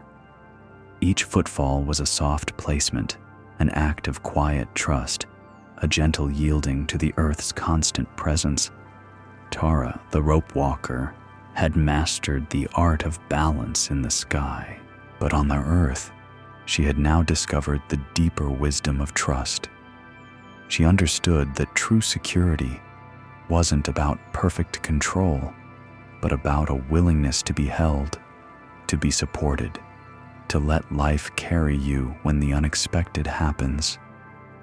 The world was not a series of tightropes to be navigated with rigid precision, but a vast, interconnected tapestry full of unexpected softness, unexpected grace, unexpected places to land. Her fall had not been a failure, but a profound teaching. It had broken not just the rope, but the illusion of control she had held onto so tightly, the belief that she must always be in charge of her own stability. It had shown her that sometimes the greatest strength lies not in unwavering balance, but in the courage to fall and the wisdom to trust that life will always provide a soft landing, a gentle embrace, if only we allow it.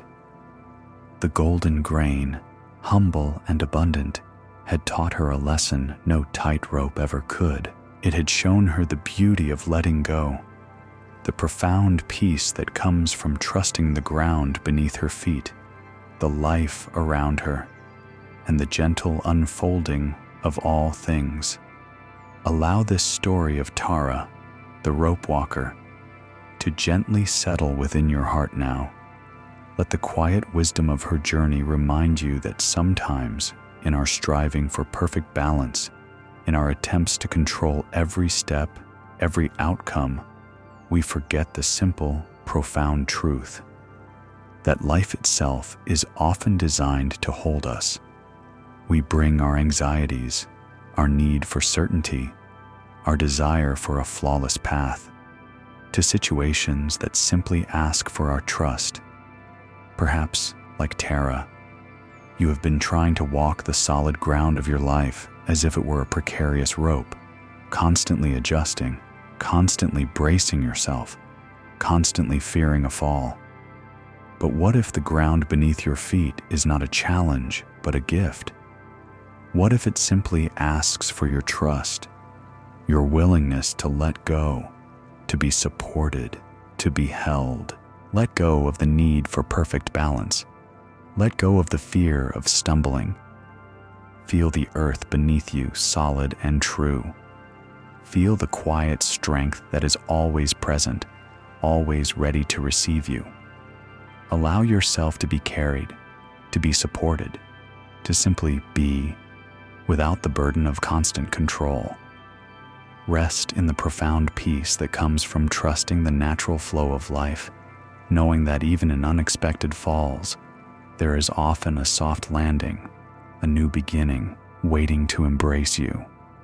Allow your body to soften, your breath to deepen, and your mind to settle into a quiet, peaceful sleep, embraced by the unwavering trust that the world is always holding you.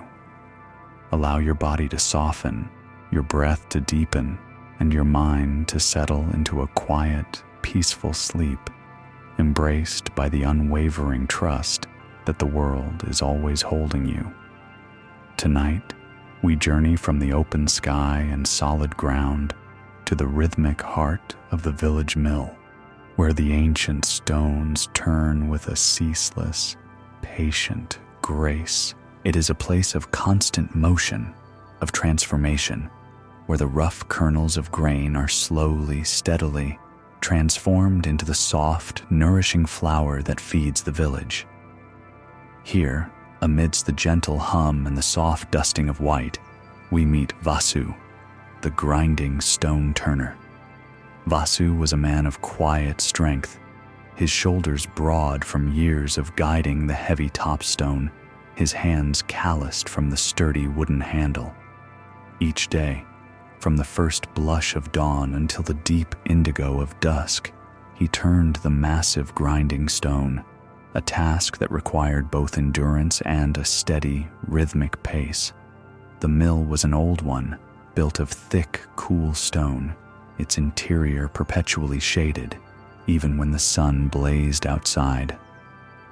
A single shaft of light often pierced the gloom from a high window, illuminating the motes of flour dust that danced in the air, a silent, swirling galaxy within the mill's steady heart. The lower stone, fixed and unmoving, bore the deep grooves of countless years of work. Above it, the massive upper stone, meticulously balanced, turned slowly, patiently, guided by Vasu's hands.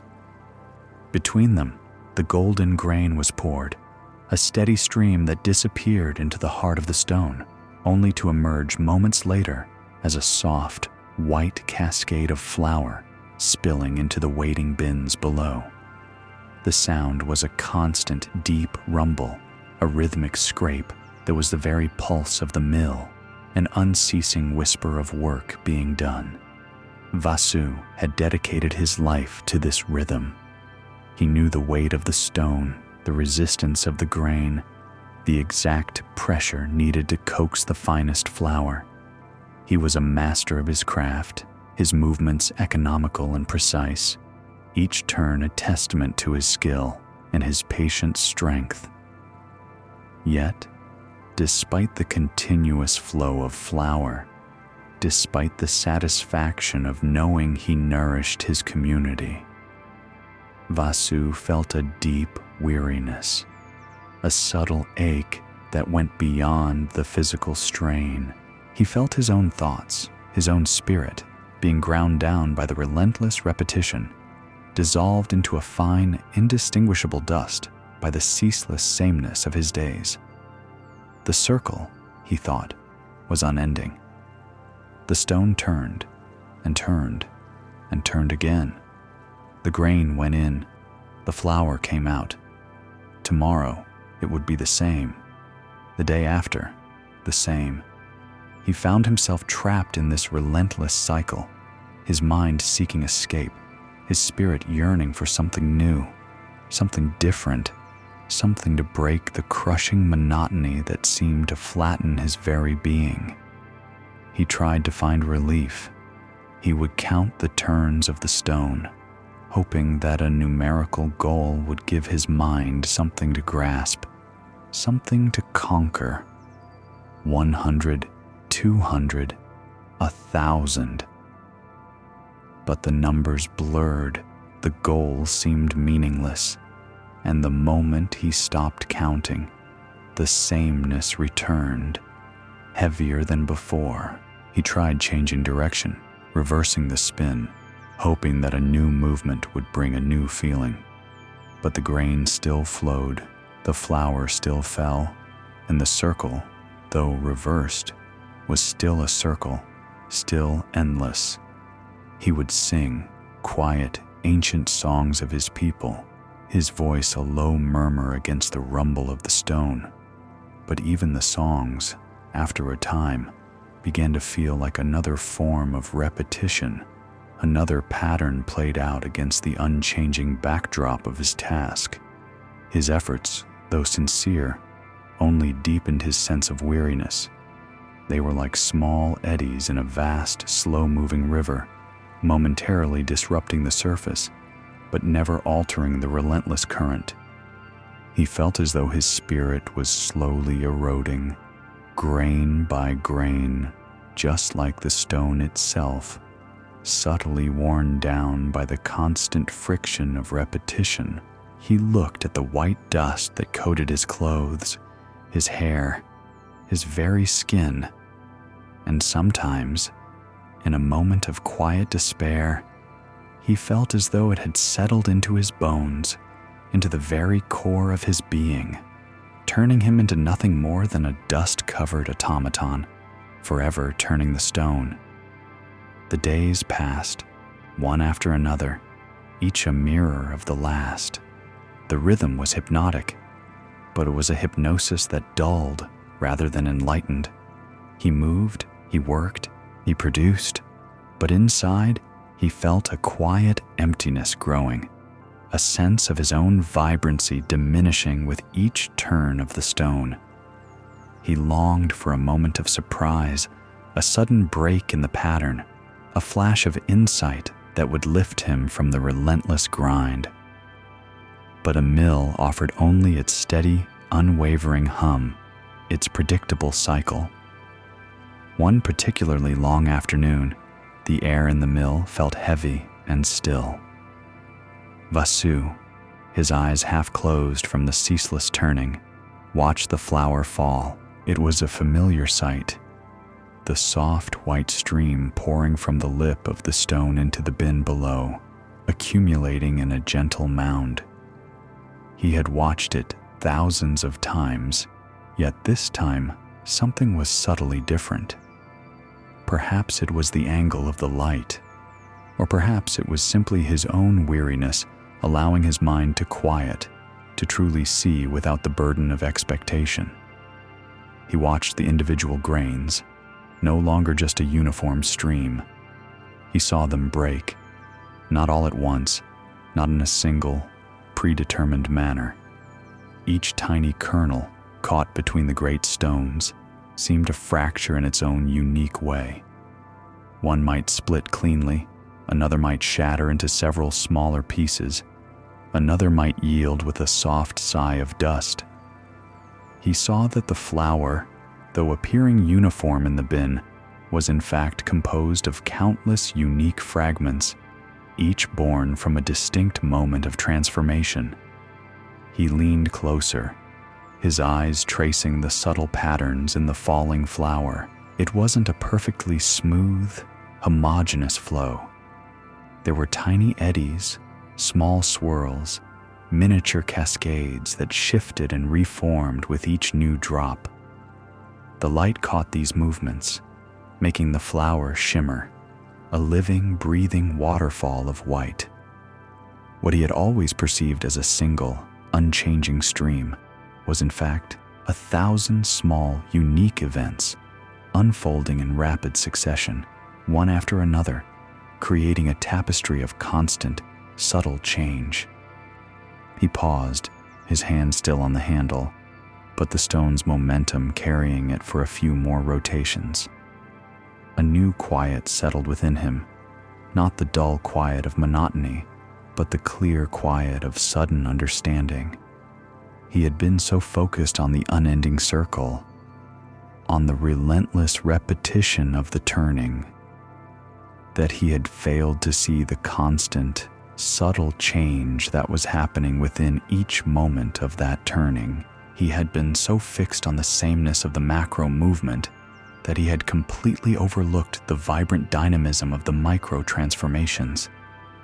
The grain was always new, always fresh, always offering its unique resistance, its unique potential. The stones, though ancient, were always engaged in a new act of breaking, of transforming. What he had believed to be a monotonous grind was, in truth, a continuous dance of creation, a constant unfolding of new forms from old.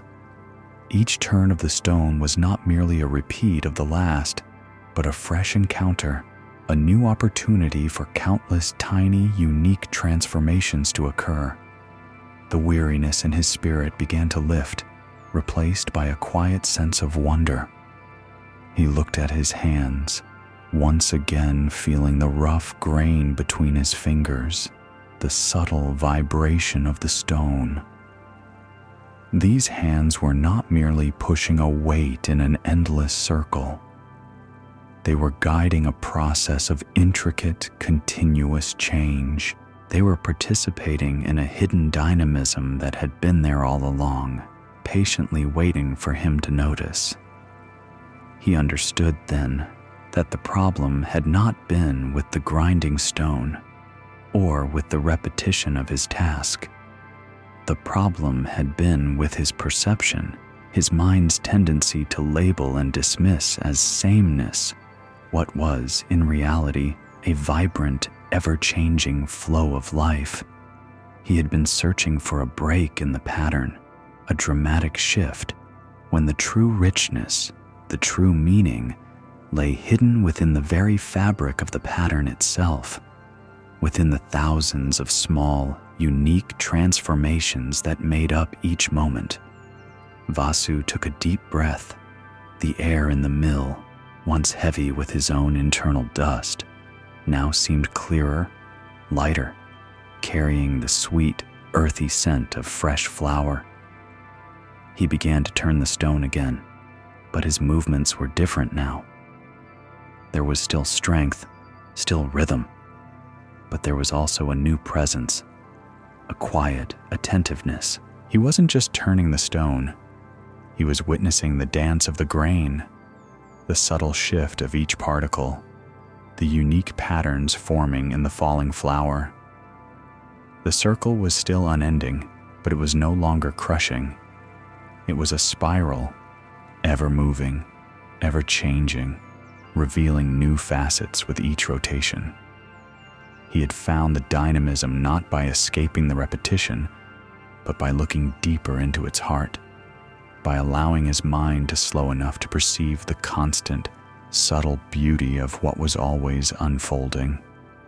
His spirit, once felt to be eroding, now felt nourished, renewed, part of the very transformation he guided with his hands. Allow this story of Vasu, the grinding stone turner, to gently settle within your heart now. Let the quiet wisdom of his journey remind you that sometimes, in our striving to break free from what we perceive as monotony, in our search for grand changes and dramatic shifts, we overlook the profound beauty and the hidden dynamism that exists within the very fabric of our everyday lives. Perhaps, like Vasu, you have been feeling the weight of repetition, the crushing sameness of daily tasks, believing that your spirit is being ground down by the unending circle. But what if, within that very sameness, there are thousands of small, unique transformations occurring? What if each moment, though appearing similar to the last, is in fact fresh, new, and full of subtle, unfolding change? Let go of the need for dramatic breaks. Let go of the belief that repetition is emptiness. Allow your mind to quiet, to truly see the subtle dance of life within each moment, each task, each breath. Notice the unique ways things unfold, the small shifts, the tiny transformations that create the rich tapestry of your experience. Discover the hidden dynamism within apparent monotony. Find the spiral within the circle. Rest in the profound peace that comes from recognizing the constant, subtle beauty of what is always new, always changing, always unfolding, right here, right now, in the quiet heart of your day. Allow your body to soften, your breath to deepen, and your mind to settle into a quiet, peaceful sleep, embraced by the unwavering flow of life's endless, beautiful transformations. Let the quiet wisdom of Vasu, the grinding stone turner, and his journey into the heart of subtle change, gently settle within your awareness. Feel the lingering peace that comes from recognizing the constant, beautiful unfolding that exists even in what appears to be unchanging. Allow your breath to deepen, your body to soften, and your mind to quiet as we prepare to continue our gentle journey into the heart of simple wisdom. Tonight, we will turn our attention to the essential element of water, to its quiet strength, its ceaseless flow, and to the profound truths it can reflect back to us. We journey now to a small village nestled in a valley where the sun beats down with a steady warmth, and where the village well is the beating heart of daily life. In this village lived a young woman named Asha. Her hands, though still young, were strong and calloused, accustomed to the weight and rhythm of her daily task. Asha was the water carrier. From the first blush of dawn until the long shadows of late afternoon, she made her trips to the village well. 20 journeys she made each day, sometimes more, her bare feet pressing into the dusty path, worn smooth by generations of footsteps. On her head, she balanced heavy clay pots, filled to the brim with the cool, clear water. The liquid within would slosh gently with each step, a quiet song of its own, a constant reminder of the precious cargo she carried. She knew the path by heart, the gnarled route that always seemed to trip the unwary, the smooth, cool stones near the well's edge, the way the sunlight filtered through the ancient banyan tree at midday, dappling the path in shifting patterns of light and shade.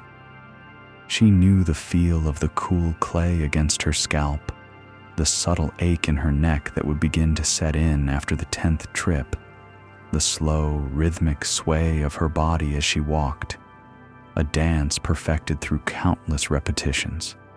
Yet, despite her life being so intimately entwined with water, despite carrying such abundance each day, Asha always felt a subtle thirst. It was not a physical thirst that could be slaked by a simple drink, but a deeper, more persistent longing. It was as if the water she carried, so vital and life-giving, was for everyone else, for the thirsty villagers, for the parched fields, for the animals that gathered at the communal trough, but never truly, deeply, for her. She felt like an empty vessel, constantly filling others, but never quite able to fill herself. She would take secret sips along the path when she thought no one was watching. Her fingers, quick and furtive, would loosen the lid, and she would raise the pot just enough to let a small stream of cool water trickle into her mouth, feeling a pang of guilt with each swallowed drop. This was communal water, precious and shared, and she felt she was stealing from it, from others, from the very well she served. These stolen sips, however, never truly quenched the deeper thirst. In fact, it seemed to only deepen it, leaving her with a lingering sense of emptiness, a yearning for something more, something she couldn't quite name. To atone for her perceived transgression, Asha would carry extra loads, sometimes 2 pots at once, her muscles straining, her brow furrowed with effort. She believed that by working harder, by carrying more, she would somehow earn the right to feel satiated, to finally quiet the persistent longing within her. But the more she carried, the more she gave, the more she felt depleted. The water flowed, a constant stream, but she felt parched. The water was abundant, endless, but she felt empty. Her life, dedicated to carrying the very essence of life, felt strangely dry and unfulfilled. The paradox weighed heavily on her spirit, a quiet burden she carried alongside her heavy pots.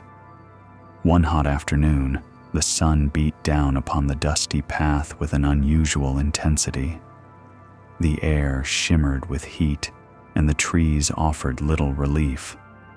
Asha was on her way back from the well, the heavy clay pot balanced precariously on her head, her steps growing a little heavier than usual.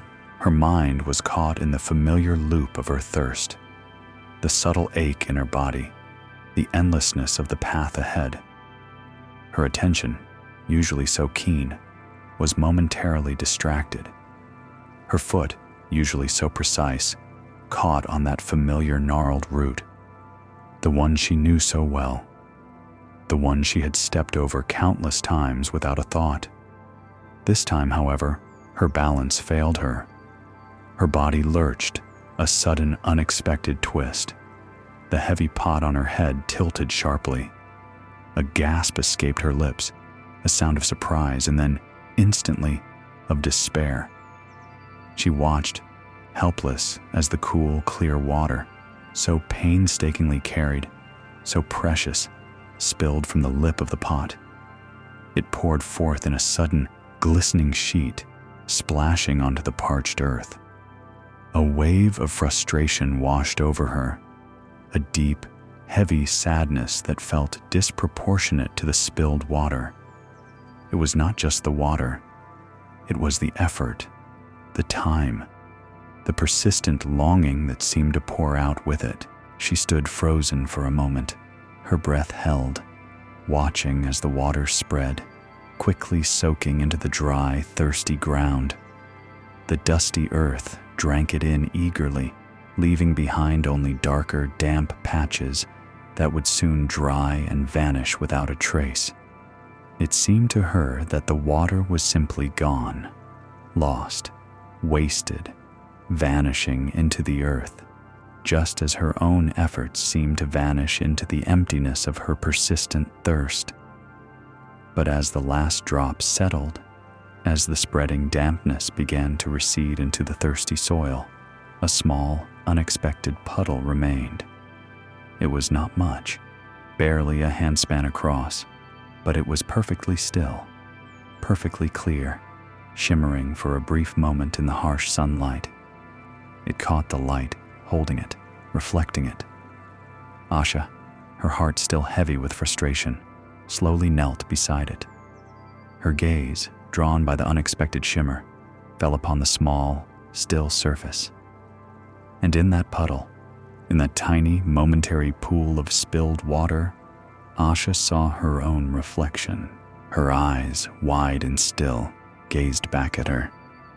She saw the subtle curve of her nose, the soft line of her mouth, the familiar contours of her face, framed by wisps of hair that had escaped her tie. She saw the light reflecting from the sky above, a tiny patch of blue amidst the vast parched earth. And for the very first time, in that quiet, unexpected moment, Asha saw herself not just as a carrier of water, an empty vessel forever seeking to be filled, but as part of the water itself. She saw the light reflecting, the sky reflected, and within that reflection, she saw her own form, a form that was, at its very core, made of what she carried. Her body, her very being, was mostly water. She understood then, in that quiet, profound moment of stillness, that she had been so busy carrying water, so focused on its external collection and distribution, so consumed by her perceived lack, that she had forgotten she was made of what she carried. She was not separate from it. She was not a hollow vessel needing to be filled from the outside. She was, in essence, the very water she sought. The thirst was not for more water to be carried, not for more external provision, but for the recognition of what already was, of what she already inherently embodied. Her deepest longing was not for something external to fill her, but for an internal acknowledgement of her own intrinsic nature, her interconnectedness with the very source of life she had been diligently, yet unknowingly, denying herself. A deep sigh escaped her lips, but this time it was not a sigh of frustration or despair. It was a sigh of release, a quiet exhalation that seemed to carry away the burden of years of striving and longing. The ache in her neck, the weariness in her shoulders, the subtle thirst in her spirit, all began to dissipate, not through effort, but through a profound, simple understanding. She sat there for a long time, simply looking at her reflection in the puddle, letting the truth of her own watery nature wash over her. The sun continued to beat down, and soon the small puddle would evaporate, returning its essence to the sky, to the air, to the earth. But the insight it had offered would not vanish. It had soaked into her, deeper than any spilled water could soak into the ground. When she finally rose, she picked up her now empty pot. It felt lighter in her hands, not just because it was empty of water, but because it was empty of the heavy expectation she had placed upon herself. Her steps on the dusty path were different now. There was still the rhythm, still the movement, but there was a new lightness, a quiet peace. She was still the water carrier, but she was also the water itself, flowing with an intrinsic wholeness, no longer separate, no longer parched.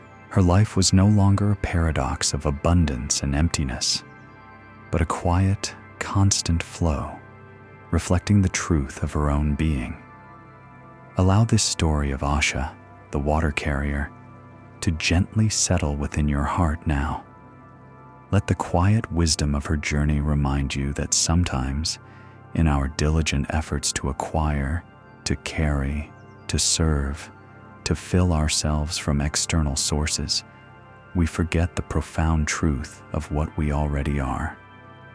Perhaps, like Asha, you have been feeling a subtle thirst, a persistent longing for something more, believing that contentment and fulfillment lie in what you can gather, what you can achieve, what you can bring to yourself from the outside. But what if the very essence of what you seek is already within you? What if your deepest longing is not for more, but for the recognition of what already is? Let go of the need to constantly carry, to endlessly strive, to fill an imagined emptiness. Allow your mind to quiet, to truly see your own reflection, not just in the still surface of water, but in the quiet moments of your own existence. Recognize your interconnectedness with the very fabric of life, with the elements you interact with the world around you. Discover that you are not separate, not an empty vessel, but an integral, flowing part of the abundance you perceive. Find the truth of your own intrinsic nature. Let go of the illusion of separation, of the belief that you must constantly seek and acquire what you already embody. Rest in the profound peace that comes from recognizing your own inherent wholeness, your own natural connection, your own quiet abundance that has always been present, waiting for you to simply notice. Allow your body to soften, your breath to deepen, and your mind to settle into a quiet, peaceful sleep, embraced by the unwavering truth of who you already are. And now, as Asha's story of self-discovery settles within you, let us turn our gaze from the flowing water to the quiet, hidden potential of the earth itself, to the tiny, miraculous kernels of life that hold within them the promise of tomorrow. Let us journey to a small, sun-drenched valley where the air hums with the soft buzzing of bees and the scent of dry earth mingled with the faint, sweet perfume of drying herbs. Here, we meet an old woman named Mala, the keeper of seeds.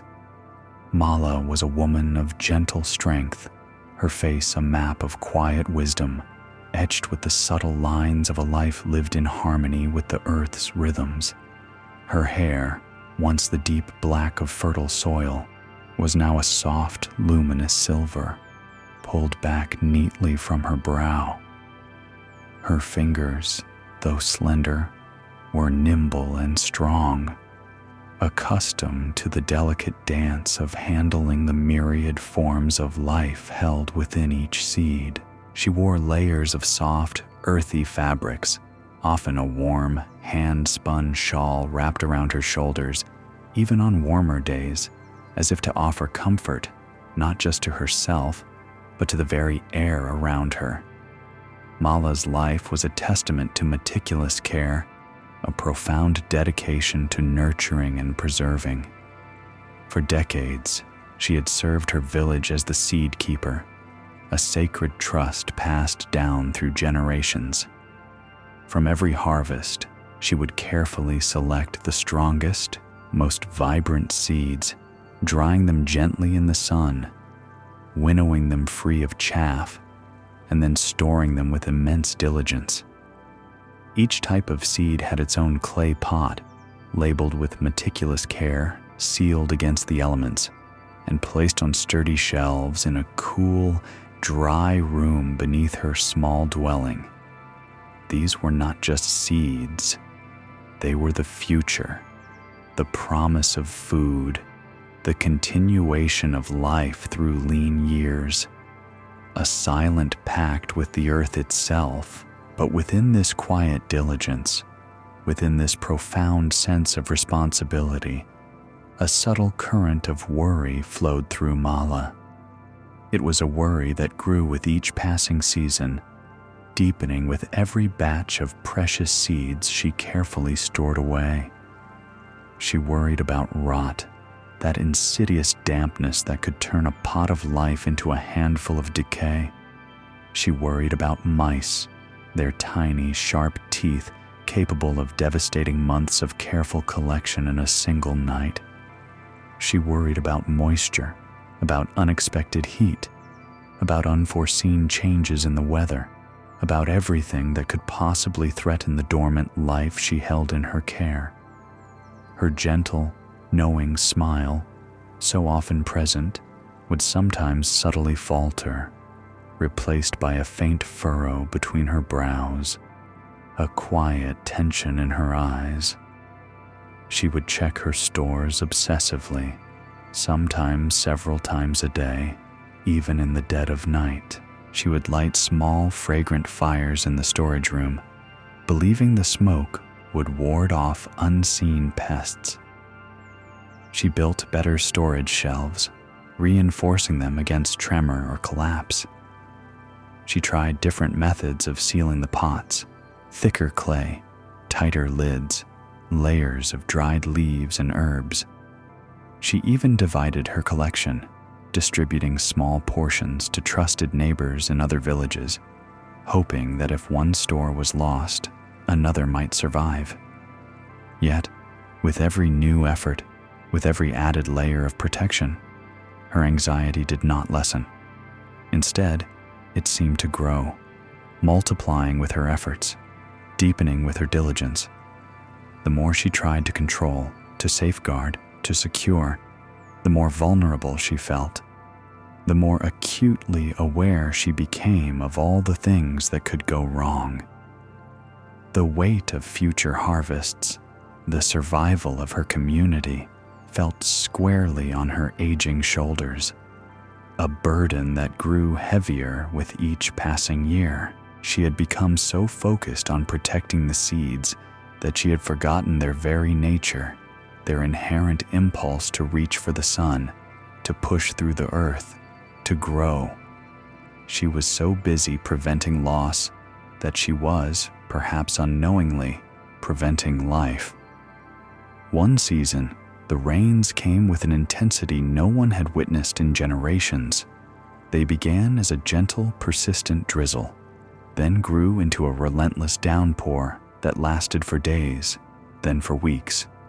The river, usually a placid ribbon of blue, swelled into a raging torrent, overflowing its banks, engulfing the fields, and threatening the village itself. Panic rippled through the community, but Mala's heart was gripped by a specific, profound dread. Her storage room, so carefully prepared, so meticulously protected, was built into the lowest part of her dwelling, the coolest and driest spot in ordinary times. But these were not ordinary times. She watched, helpless, as the floodwaters seeped under her door, then began to rise, slowly, inexorably, into her sacred keeping place. The clay pots, once so carefully sealed, began to absorb the moisture, their once dry contents now soaking in the muddy, swirling water. She tried to move them, to lift them to higher ground, but there were too many, and her strength was no match for the rising tide. The water swirled around her knees, then her waist, as she stood amidst her vanishing life's work, a silent witness to the destruction of all she had so painstakingly tried to preserve. When the waters finally receded, leaving behind a thick layer of mud and silt, Mala returned to her storage room. What she found brought a profound, guttural sob from deep within her. Her beautiful, carefully labeled pots were scattered, many broken, their contents dissolved into a pulpy, indistinguishable mass of decay. The seeds, the future, the very essence of her life's dedication were gone. They had rotted, drowned, washed away. All her efforts, all her worry, all her vigilance had been for nothing. Her protection, her control had failed utterly. She sank to her knees amidst the mud and the broken clay, her body racked with deep, silent sobs, the tears mingling with the damp earth. The burden of loss, the weight of perceived failure, was almost unbearable. She sat there for a long time, the sun now breaking through the clouds, casting a watery light over the devastation.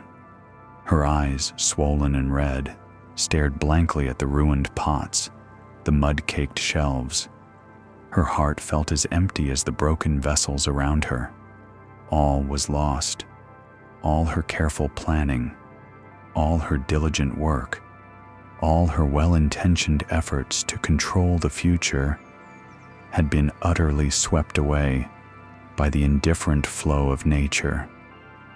But as the sun warmed the damp earth, As the quiet sounds of the returning village began to drift through the air, Mala noticed something.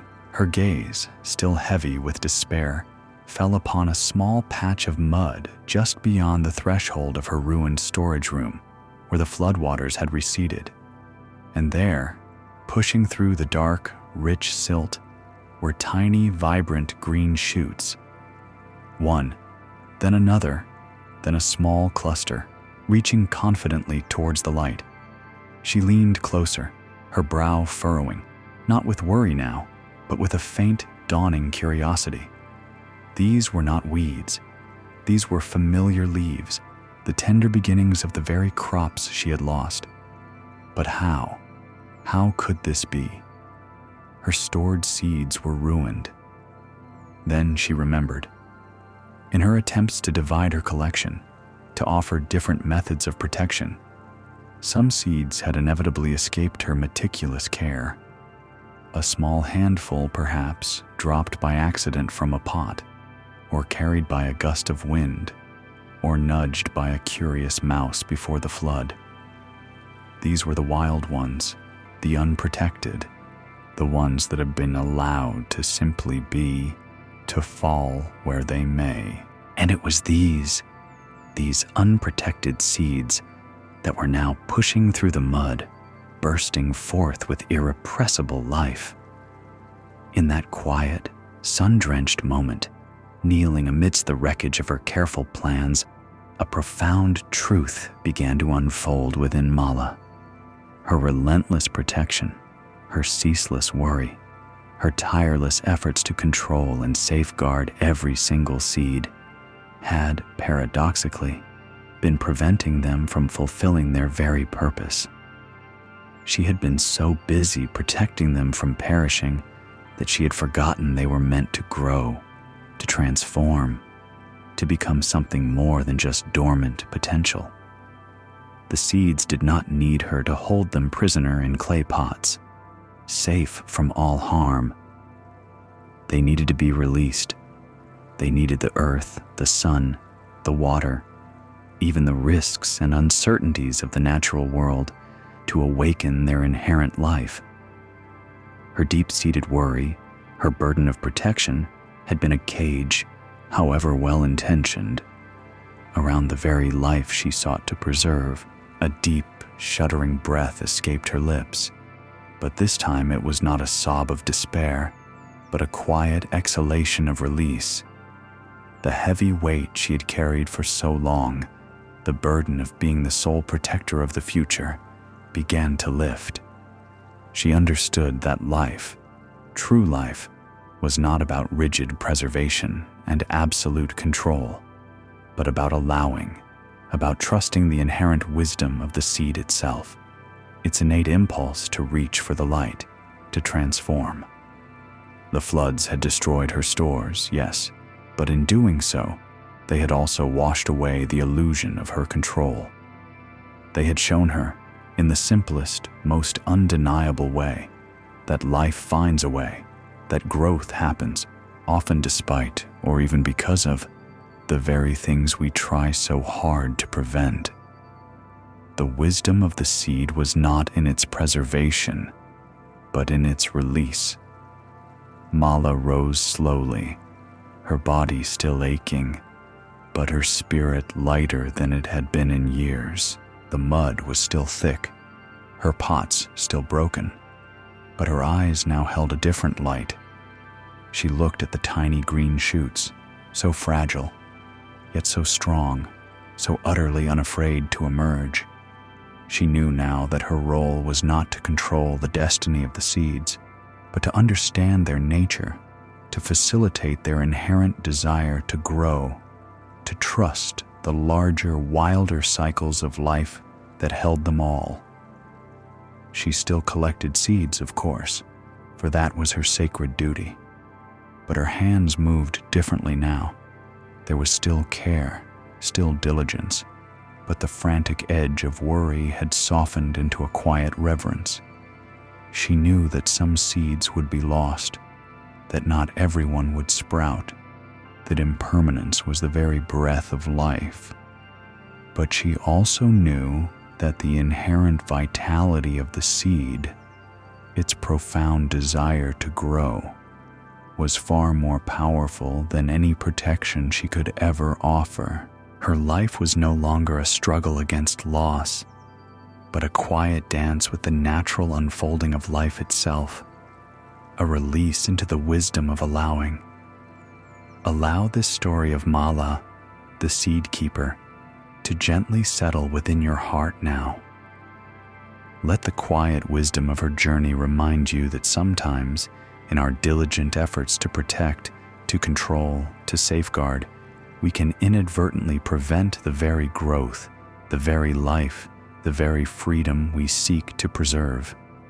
Perhaps, like Mala, you have been holding on too tightly, burdened by the weight of responsibility, consumed by worry about what might be lost, what might go wrong. Perhaps you've been trying to control the uncontrollable, to protect that which inherently wishes to flow, to grow, to transform. But what if the deepest wisdom lies not in grasping, not in protecting, but in a gentle release? Let go of the need to constantly monitor, to endlessly strive against imaginary threats, to build walls around what truly wishes to expand. Allow your mind to quiet, to truly see the inherent vitality, the natural impulse of life within and around you. Recognize that true security comes not from absolute control, but from a profound trust in the natural processes, in the wisdom of allowing things to simply be, to grow, to unfold in their own time and in their own way. Rest in the profound peace that comes from recognizing that life, in its essence, is about transformation, about emergence, about the quiet courage to push through the earth and reach for the light. Allow your body to soften, your breath to deepen, and your mind to settle into a quiet, peaceful sleep, embraced by the unwavering truth of release and the profound, gentle wisdom of allowing. Allow your body to soften, your breath to deepen, and your mind to settle into a quiet, peaceful sleep, embraced by the unwavering truth of release and the profound, gentle wisdom of allowing. Tonight, we journey from the quiet earth where seeds awaken to the vast, shimmering expanse of the ocean. Our path leads us to a small coastal village, a place where the air always carries the scent of salt and the distant cry of gulls, and where the rhythm of life is dictated by the ebb and flow of the tides. Here, amidst the gentle lapping of waves against wooden hulls, lived a fisherman named Kai. Kai was a man of the sea, his skin weathered by sun and wind, his hands strong and calloused from years of pulling nets from the deep. From the moment the first sliver of dawn painted the horizon until the moon cast its silver path across the water, Kai's life revolved around the pursuit of the catch. He knew the currents, the feeding grounds, the subtle shifts in the wind that promised a good haul. He was skilled, diligent, and respected for his ability to bring in the largest, most abundant catches. And when he did, when his boat returned laden with the glistening bounty of fish, a quiet pride would swell within his chest. He would unload his nets, sorting the fish with practiced ease, the weight of them a tangible measure of his success, his worth. For a brief time in the heart of that bustling harbor, Kai felt a fleeting sense of satisfaction, a warmth that seemed to chase away the subtle chill he often carried. He believed with an unwavering certainty that true contentment, true purpose, lay in the abundance he could bring ashore, in the sheer volume of his haul. But this feeling, this momentary fullness, was like the morning mist over the water. It would hold for a while, reflecting the light, seemingly substantial, but then it would dissipate, leaving behind only the familiar, subtle ache of emptiness. No matter how grand the catch, no matter how full his boat, the satisfaction never lasted. It always faded, leaving him with the gnawing sense that something essential was still missing, still just beyond his grasp. And so, Kai would return to the sea, his nets mended, his resolve renewed, convinced that the next catch, a bigger catch, a truly exceptional catch, would finally fill the void within him. He would spend long nights on the water, his eyes scanning the dark expanse, his ears attuned to every whisper of the wind, every splash in the distance. He would cast his nets again and again, each throw imbued with the silent hope that this one, this very one, would be the one to bring him the lasting peace he craved. The work was tireless, the hours long, the effort immense, driven by the belief that if he just did enough, if he just caught enough, he would finally be enough.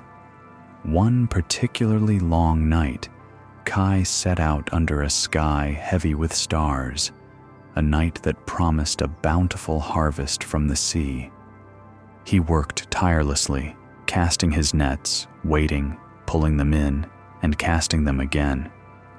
Hours melted into one another, the rhythmic pull and release of the ropes a constant companion in the vast stillness of the ocean.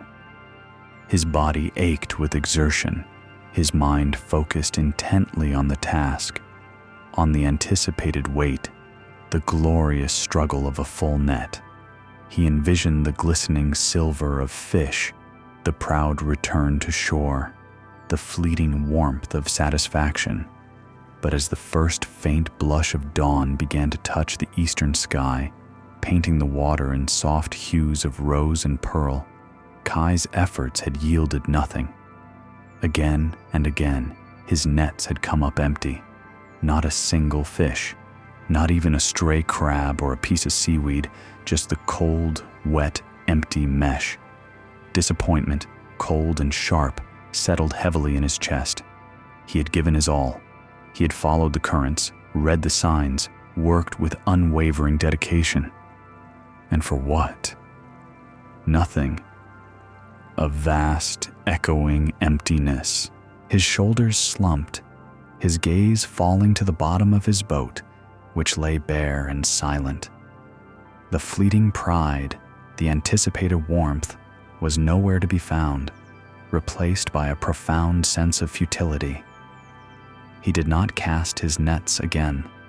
The sun was now beginning to crest the horizon, its golden light spreading rapidly across the water, chasing away the last shadows of the night. Kai simply sat there, in the middle of the vast open sea, his boat drifting gently, his empty nets piled beside him. He watched the sun rise, feeling the warmth on his face, the soft roll of the waves beneath him. There was nothing more to do, nothing more to strive for, nothing more to catch. He was simply there, and as he sat in that quiet, unburdened stillness, his mind, usually so occupied with calculations and expectations, began to clear. His gaze, no longer fixed on the distant horizon for signs of fish or on the surface for ripples, slowly dropped. He looked into the water directly beneath his boat. The morning light, now strong and clear, pierced the surface, illuminating the world below. And what Kai saw there astonished him. The water was teeming with life. Schools of small silver fish darted and swirled in intricate, mesmerizing patterns, their bodies flashing in the sunlight. Further down, through the crystal-clear depths, he could see vibrant corals swaying gently with the current, a riot of soft reds, oranges, and purples. Delicate anemones unfurled their graceful tentacles, tiny crabs scuttled across sandy patches, and larger, slower fish drifted by with an ancient, knowing grace. Seaweed, rich and green, waved like silent flags in the gentle surge. It was a world of breathtaking beauty, of intricate interconnectedness, of ceaseless, vibrant activity. A world that existed entirely on its own terms, unconcerned with his nets, his desires, his efforts. It was a world that had always been there, beneath his boat, beneath his relentless striving, beneath his anxious focus on what he could take. He saw the fish he had been trying to catch, swimming freely, playfully, part of a larger, living tapestry. He saw them not as a commodity, not as a source of pride or satisfaction, but as fellow inhabitants of this vast watery realm. They were not waiting to be caught. They were simply being. In that quiet, sun-drenched moment, a profound realization began to unfold within Kai. The true richness of the sea was not in what he could pull from it, not in the fleeting abundance of a successful haul, but in the vibrant, interconnected life that existed whether he caught it or not. The real joy wasn't in the outcome, in the quantity of his catch, but in the observation, in the deep appreciation of the living world around him, a world he was inherently a part of.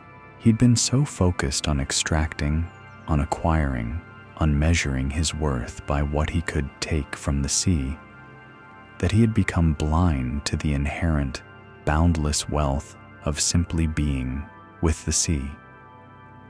The emptiness he had felt after each triumphant catch was not because the catch wasn't big enough, but because his satisfaction was tied to something external, something he could grasp, something that was, by its very nature, impermanent. The true satisfaction, he now understood, was not in the fish in his net, but in the fish in the water. It was not in the fleeting pride of a full boat, but in the quiet wonder of the sun on the waves, the dance of the coral, the ceaseless movement of life beneath the surface. He realized that the sea itself, in its vast, vibrant wholeness, was the source of unending richness, and he was already immersed in it. He didn't need to take it to have it. He simply needed to see it, to feel it, to be present with it. A deep, peaceful breath escaped Kai's lips. The disappointment from his empty net had vanished, replaced by a quiet awe. His hands, still strong and calloused, felt lighter, no longer burdened by the unspoken demand to produce. He knew he would still fish, for that was his trade, his connection to the sea. But his purpose had shifted. It was no longer about conquering the sea, or extracting its essence for his own fleeting satisfaction. It was about being present with it, about moving in harmony with its rhythms, about appreciating the boundless life that was always there, whether in his nets or not. He dipped his hand into the cool, clear water, feeling the gentle flow, the subtle life within it. He was a part of this vibrant tapestry, not separate from it, not solely a taker from it. The joy was not in the having, but in the being. The true catch was the awareness itself. His life was no longer a restless pursuit of abundance, but a quiet dance with the constant, generous flow of life, a release into the wisdom of allowing. Allow this story of Kai, the fisherman, to gently settle within your heart now.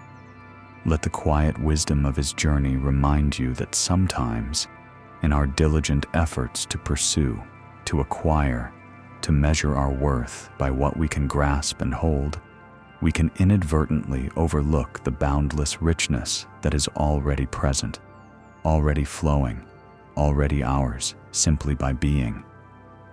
Perhaps, like Kai, you have been chasing external outcomes, believing that true satisfaction lies in achieving a certain goal, in accumulating a certain amount, in securing a particular outcome. Perhaps you have felt that fleeting pride, followed by the familiar ache of emptiness, always seeking the next thing, the bigger catch, to finally feel complete. But what if true contentment lies not in what you take or gain, but in the vibrant, interconnected life you observe, the life you are already a part of? What if the deepest joy comes not from attachment to the outcome, but from the simple, profound act of being present with what is right here, right now?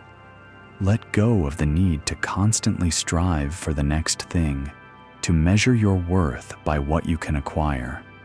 Allow your mind to quiet, to truly see the inherent beauty, the boundless richness, the ceaseless flow of life that surrounds you and that you are already deeply connected to.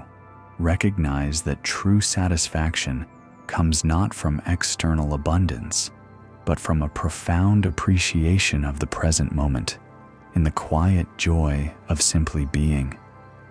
Rest in the profound peace that comes from recognizing that life, in its essence, is about presence, about connection, about the quiet wonder of being part of something vast and beautiful, whether you grasp it or not. Or allow your body to soften, your breath to deepen, and your mind to settle into a quiet, peaceful sleep, embraced by the unwavering truth of observation and the profound, gentle wisdom of allowing. Tonight, we turn our gaze from the boundless flow of the sea to the quiet solidity of stone, and to the hands that seek to give it form. Allow the gentle currents of Kai's story to recede now, carrying away any lingering thoughts of striving or accumulation. Let your breath deepen, your shoulders soften, and your mind settle into a quiet readiness for what unfolds next. For our journey now leads us to a sculptor's studio, a place where chisels sing against rock, and the air often hums with the silent tension of creation. In this space, where slabs of stone awaited their destiny, lived Ren, a sculptor of rare skill and even rarer dedication. He was a man in his prime, perhaps in his late 40s, his hands strong and calloused, yet nimble and precise. His face, often dusted with fine stone powder, bore the subtle lines of intense concentration, his eyes holding a perpetual, almost searching, glint. Ren wore simple, practical clothing, often stained with the subtle hues of the different stones he worked, the creamy dust of marble, the dark flecks of granite, the warm ochre of sandstone. Ren's life revolved around the meticulous carving of stone. From dawn until the last sliver of twilight faded from the sky, he would stand before his chosen block, his tools an extension of his will, his focus absolute. He could transform a crude, unyielding mass into a figure of breathtaking grace, a form of profound elegance that seemed to breathe with its own quiet life. His finished pieces were admired by all who saw them, celebrated for their exquisite detail and their flawless execution. Yet, despite the accolades, despite the evident beauty he brought into being, Ren felt a persistent, nagging dissatisfaction. He saw flaws in every finished piece, a subtle imperfection in the curve of a cheek, a whisper of roughness on a polished surface, an angle that was not quite absolute in its intention. He was forever chasing an elusive ideal, a phantom perfection that shimmered just beyond his grasp, receding further with each completed work. He believed that true beauty was something he, the artist, must impose upon the stone, something he had to laboriously excavate from its raw, formless depths through sheer force of will and unrelenting precision. This belief, this relentless pursuit of an external imposed perfection, became a heavy burden. He would spend days in silent frustration, his brow furrowed, his chisel striking with the precision born of desperation, not joy. He would chip away, polish, refine, only to find a new imperfection emerge, or to feel that the life he had intended to imbue remained just out of reach. The more he worked, the more he found fault, not with the stone itself, but with his own inability to make it conform entirely to the flawless image in his mind. The joy of creation was often eclipsed by the ache of perceived inadequacy, the sense that he was forever falling short of the truly perfect form. He felt as though he was battling the stone, wrestling it into submission instead of collaborating with it. One afternoon, his hands aching not from exertion, but from the relentless grip of his own frustration, his gaze fell upon a raw, uncarved block of stone. It lay abandoned in the courtyard, near the edge of his studio, a forgotten promise, rough-hewn and unassuming, yet holding a quiet presence. It was a stone that had been deemed unsuitable for a grand project, perhaps too irregular, too coarse, its surface untouched by human hand or tool. He had passed it 100 times, barely noticing its existence, his mind always fixed on the next piece to be shaped, the next ideal to be chased. But today, something was different. Perhaps it was the weariness that had settled deep in his bones, the exhaustion of constantly striving for something that felt forever out of reach. Perhaps it was the quiet despair that whispered to him that his efforts, however skilled, would never truly yield the absolute perfection he sought. He walked over to the block, not with the intention to carve, but simply to sit. He sat upon a low stool, his back against the cool stone wall of his studio, and he just looked at it. He sat with it for a long time that day, and then the next, and the next. He sat with it, not with his tools, not with his plans, not with the intention of imposing any form upon it, but simply with his gaze. He observed its natural lines, the subtle undulations of its surface, the way the morning light would first kiss its rough contours, revealing the subtle veins of ancient minerals hidden within. He saw the texture, coarse in some places, surprisingly smooth in others, a map of its own journey through the earth, a testament to the forces that had shaped it over millennia. He noticed the way the moss had begun to cling to one side, a soft, verdant carpet, and how a tiny spider had woven an intricate web between a crack and a fallen leaf. He traced the natural fractures with his eyes, not as flaws to be corrected, but as inherent patterns, a unique signature of this particular stone. He felt its weight, its quiet stability, its profound stillness. He listened to the silence it held, a silence that seemed to carry the memory of mountains and deep earth. Day after day, he sat. He watched the light shift and play across its surface, revealing new depths, new angles, new inherent beauty with each passing hour. He felt the cool dampness of the evening dew settle upon it, and the warmth of the midday sun bake its outer layer. He realized with a quiet, growing wonder that the stone was not empty, not merely a raw material waiting for him to bestow meaning upon it. It was already full. It was already complete. And in that profound stillness, a realization as clear and unburdened as the morning light began to unfold within Ren. The perfect form was not something he needed to impose upon the stone, not something he had to force into being.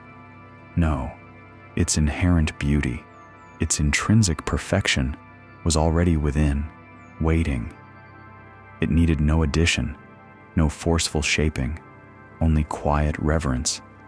It required the sculptor's gentle touch, not to create form, but to reveal the form that already existed, sleeping within the heart of the stone.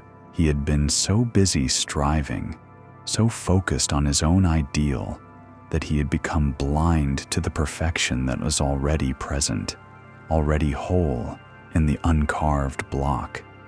He had mistaken his own mental construct of beauty for beauty itself, believing it was something external to be achieved rather than an essence to be recognized.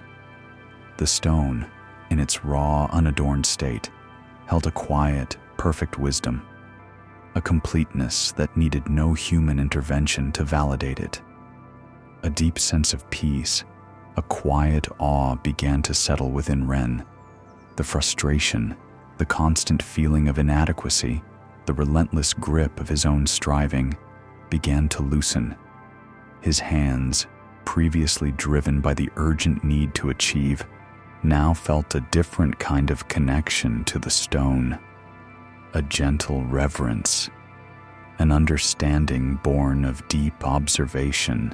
He picked up his chisel again, not with a sense of battle, but with a quiet willingness to listen, to follow the stone's own inherent lines, to simply help it shed what was extraneous, revealing what was already truly there. He understood that his purpose was not to create beauty, but to serve it, to uncover it, to honor its intrinsic presence. True beauty, he now understood, was not an external ideal to be imposed, but an intrinsic truth to be revealed. It was not something he had to make, but something he simply needed to perceive and allow to emerge. His art was no longer a struggle against the material, but a quiet collaboration, a gentle dance of revelation. The perfect form was not out there in some imagined future, but right here in the present, within the uncarved block, within himself, within everything. Allow this story of Ren, the sculptor, to gently settle within your heart now. Let the quiet wisdom of his journey remind you that sometimes, in our diligent efforts to create, to perfect, to impose our will upon the world, we can inadvertently overlook the inherent beauty, the intrinsic perfection that already exists. Perhaps, like Ren, you have been chasing an elusive ideal, believing that true beauty, true success, true worth is something you must laboriously create or achieve through endless striving.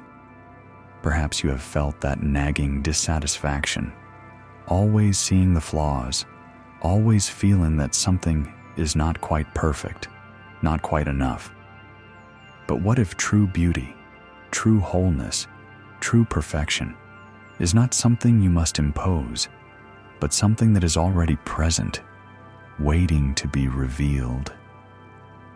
What if, in your quiet moments, you could simply sit with what is, observing its natural lines, its inherent texture, its unique patterns, without the need to change or control? Let go of the need to constantly strive for an external ideal, to impose your own definition of perfection. Allow your mind to quiet, to truly see the inherent beauty, the boundless richness, the intrinsic completeness that surrounds you, and that you are already deeply connected to. Recognize that true beauty comes not from external achievement, but from a profound appreciation of the present moment, in the quiet joy of simply being, in the gentle act of reverence for what already is. Rest in the profound peace that comes from recognizing that life, in its essence, is about presence, about connection, about the quiet wonder of being part of something vast and beautiful, whether you shape it or not.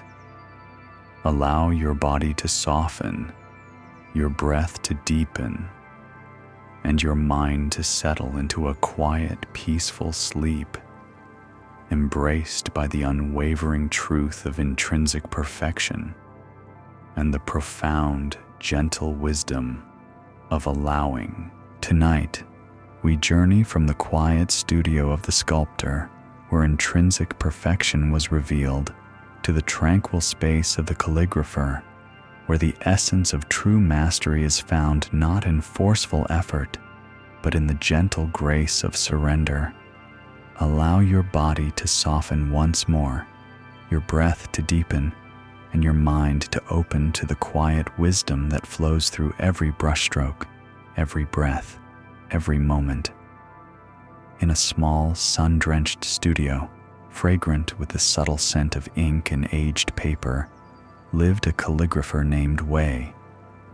For decades, he had dedicated his life to the precise and revered art of the brush.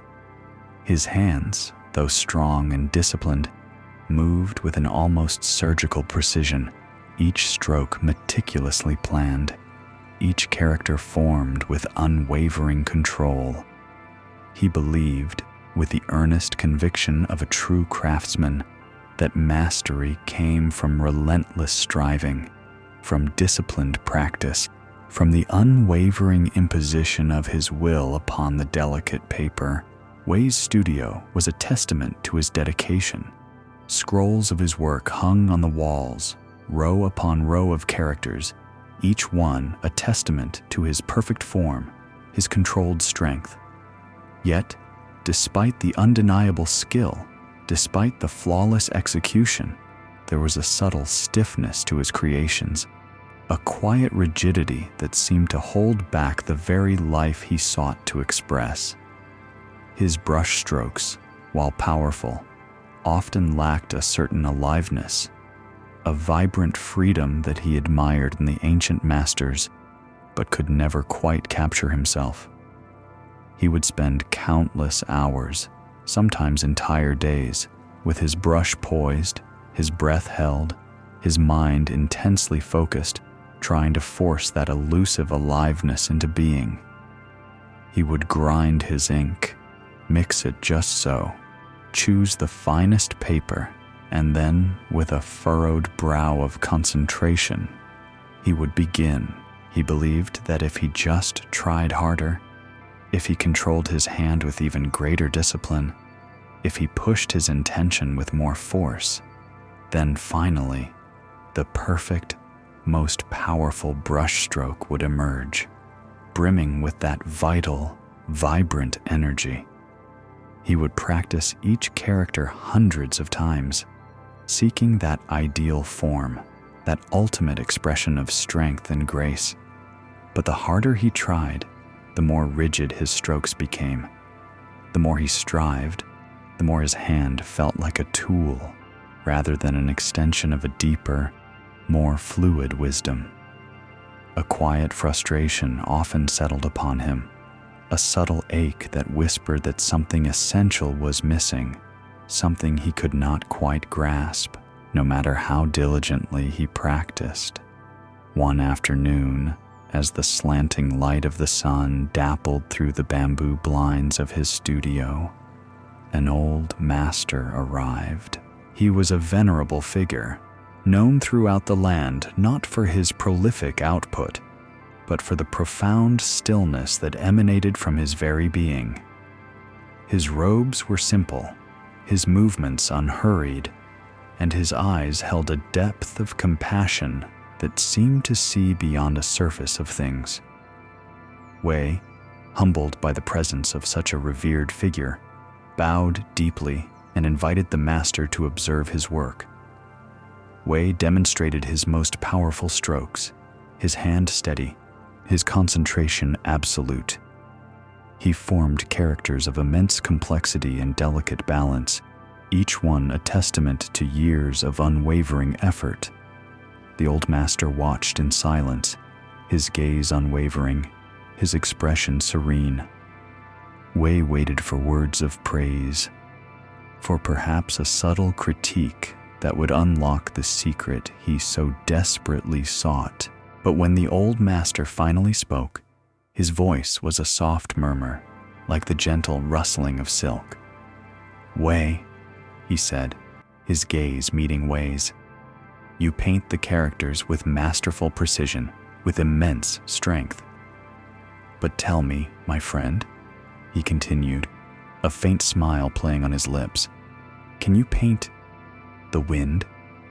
Wei was bewildered, his brow furrowed, a mix of confusion and disbelief clouding his face.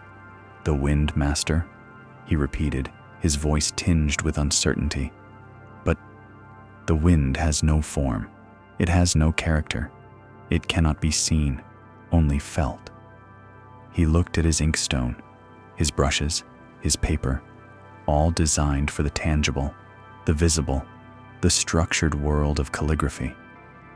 How could one paint something that was inherently formless? He had spent his life capturing the essence of visible things, giving form to thought, to concept. The wind seemed utterly beyond the realm of his art, beyond the reach of his brush. The old master simply smiled, a quiet, knowing smile, and gestured towards a blank scroll of paper. "Observe," he simply said, his eyes twinkling with a gentle challenge. "Observe, and then, perhaps, paint."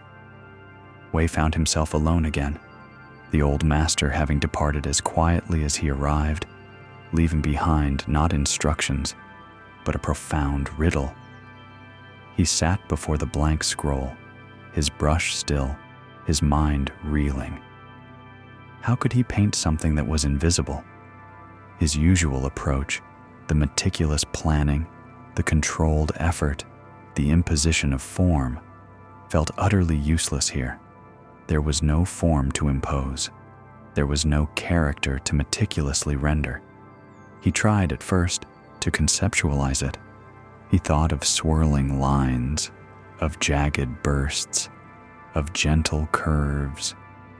He lifted his brush, but his hand felt heavy, his mind cluttered with ideas, with intentions. Each time he tried to imagine the wind, to force it onto the page, the image felt false, contrived, utterly devoid of the very essence of wind.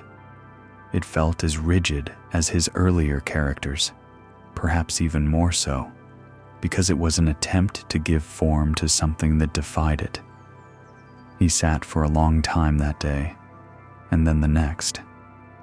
He sat, not with his brush poised, but simply with his presence. He let his gaze soften, allowing his eyes to take in the subtle movements around him. He felt the faint, cool breath of air that whispered through the open door of his studio. He heard the gentle rustle of the bamboo leaves outside, a soft, murmuring sound that seemed to carry the very voice of the wind itself. He noticed the way the incense smoke curled and danced, an ephemeral, ever-changing form, guided by unseen currents. He began to feel the air currents on his skin, a subtle caress, a fleeting touch. He closed his eyes, allowing his other senses to awaken. He listened more deeply to the wind, not as a sound to be analyzed, but as a presence to be felt. He heard it whisper through the eaves of the roof, a sighing sound. He heard it rustle through the distant trees, a louder, more expansive murmur. He felt its unseen hand gently tugging at a loose thread on his robe, a subtle, playful touch. His mind, previously so full of intention, so burdened by the need to achieve, to control, began to clear. He let go of the idea of painting the wind, of imposing a form upon it. Instead, he simply allowed himself to feel it, to be with it, to surrender to its presence. He became aware of the vast emptiness that allowed the wind to move, the space through which it flowed, the very absence of resistance that gave it its freedom. He sat there, perfectly still, his breath slowing, his mind emptying of all striving, all effort, all desire for a particular outcome. He was no longer a calligrapher trying to paint. He was simply a presence, immersed in the presence of the wind. He felt a quiet aliveness within himself, a resonance with the subtle movements around him, a profound sense of connection to the invisible forces that shaped the world. And then, without conscious thought, without a single intention, his hand moved. It was not a forceful movement, not a controlled imposition of will, but an effortless extension of that quiet, empty presence. His brush, loaded with ink, touched the paper. It moved across the pristine surface, a single, fluid, unhesitating stroke. There was no struggle, no tension, no striving. It was simply a movement. He watched the ink dry, a dark, living line upon the page.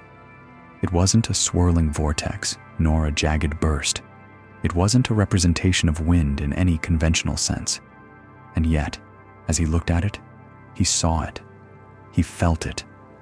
The stroke itself seemed to breathe, to dance, to ripple with an unseen energy.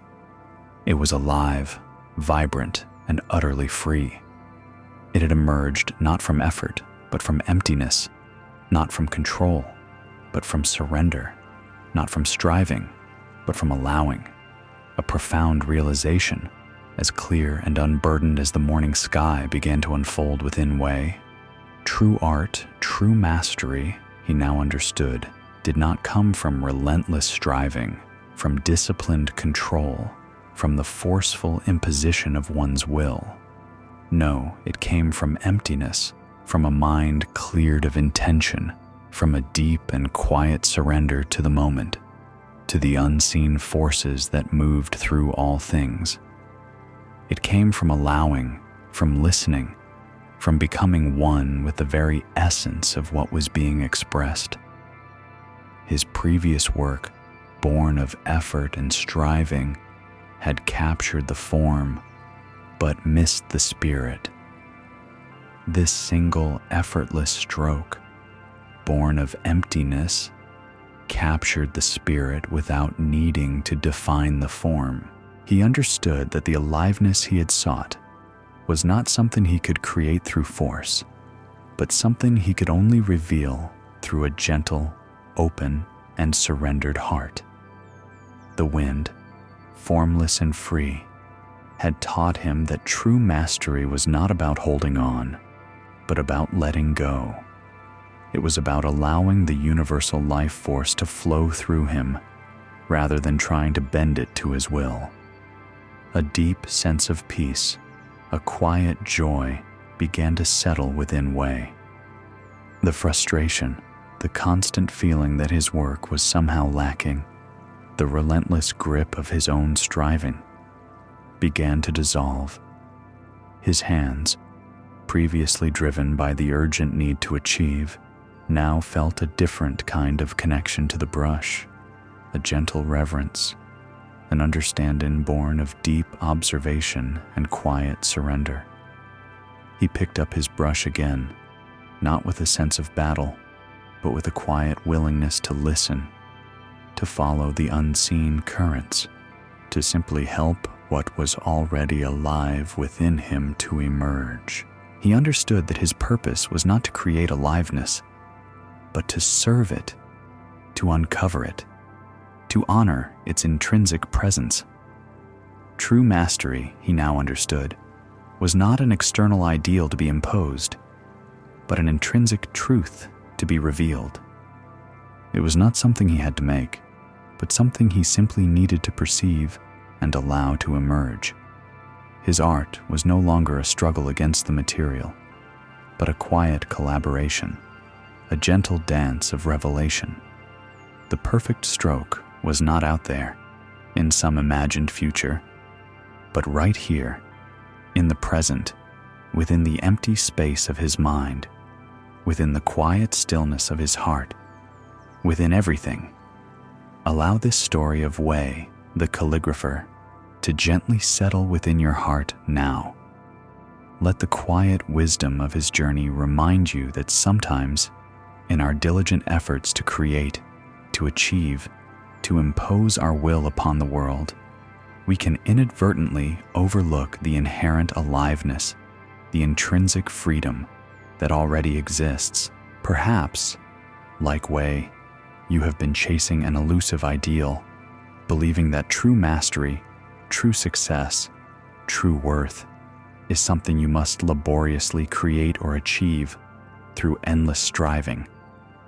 Perhaps you have felt that nagging dissatisfaction, always seeing the rigidity, always feeling that something is not quite alive, not quite enough. But what if true aliveness, true mastery, true freedom is not something you must impose, but something that is already present, waiting to be revealed?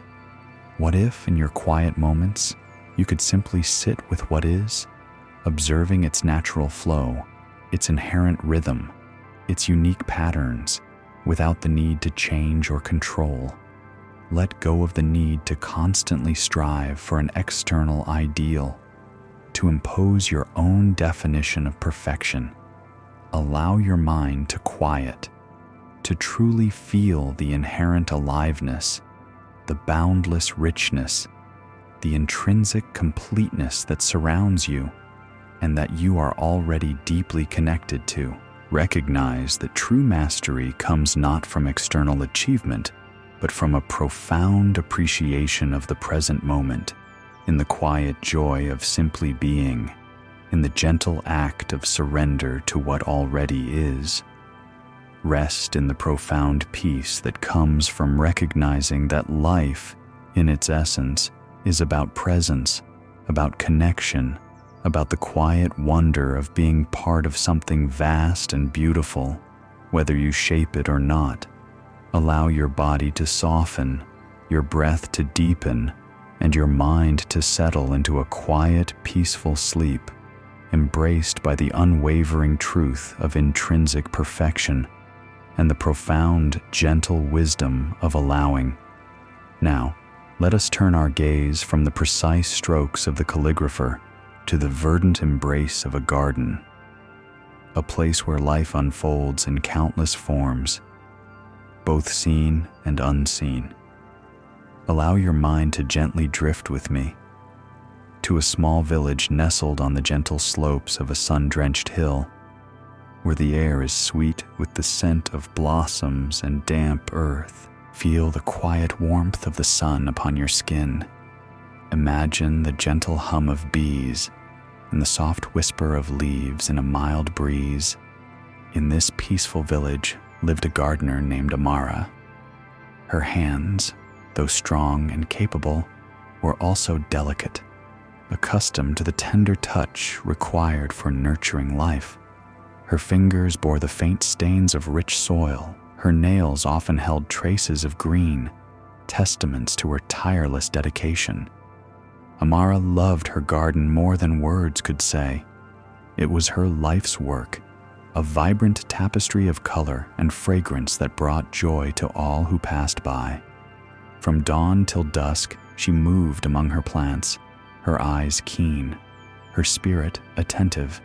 She cherished every visible bloom, every ripening fruit, every tender leaf that unfurled from its bud. Each morning, she would walk through her garden, her gaze meticulously scanning, her mind already cataloging the day's tasks. She would carefully prune away any yellowing leaves, believing they sapped the plant's strength. She would meticulously pull up every weed, convinced they stole precious nutrients from her beloved flowers and vegetables. Every pest, no matter how small, was a threat to be diligently removed. Her life was a constant vigil, a ceaseless intervention, driven by a deep-seated belief that constant effort and unwavering control were the only pathways to healthy, abundant growth. Amara believed that her plants thrived because of her constant attention, because of her ceaseless doing. And indeed, many of her plants did flourish under her meticulous care, their blossoms vibrant, their fruits plump and sweet. But beneath this visible success, a subtle current of anxiety ran through her. Her brow was often furrowed with a faint worry. Her shoulders held a quiet tension, as if she carried the weight of every leaf, every stem, every fragile bloom. She fretted over every slight discoloration, every drooping branch, every unexpected patch of dryness in the soil. She would spend hours concocting special tonics, carefully measuring nutrients, and constructing intricate trellises, all in an effort to ensure perfection, to guarantee her plants would not just survive, but truly thrive. Yet, despite her tireless efforts, despite her constant vigilance, some of her plants would inexplicably wither. A rose bush, once robust, would slowly lose its vigor, its leaves yellowing, its petals falling prematurely. A patch of herbs, once fragrant and lush, would inexplicably thin, its growth stunted, its vibrancy fading. Amara would redouble her efforts, blaming herself, wondering what she had missed, what more she could have done. She would dig around the wilting plants, inspect the visible roots, add more compost, water more frequently or even less frequently, desperately seeking a solution to the visible problem. But the withering continued, a silent testament to something she could not grasp, something that lay beyond her meticulous control of the surface. Her heart would ache with a quiet despair when she saw a plant succumb, a feeling of failure, of not being enough, despite all her doing. She believed she had to make her plants grow, to force them into health, to constantly battle against the perceived imperfections and threats that surrounded them. Her hands were always busy, her mind always racing, planning the next intervention, the next protective measure.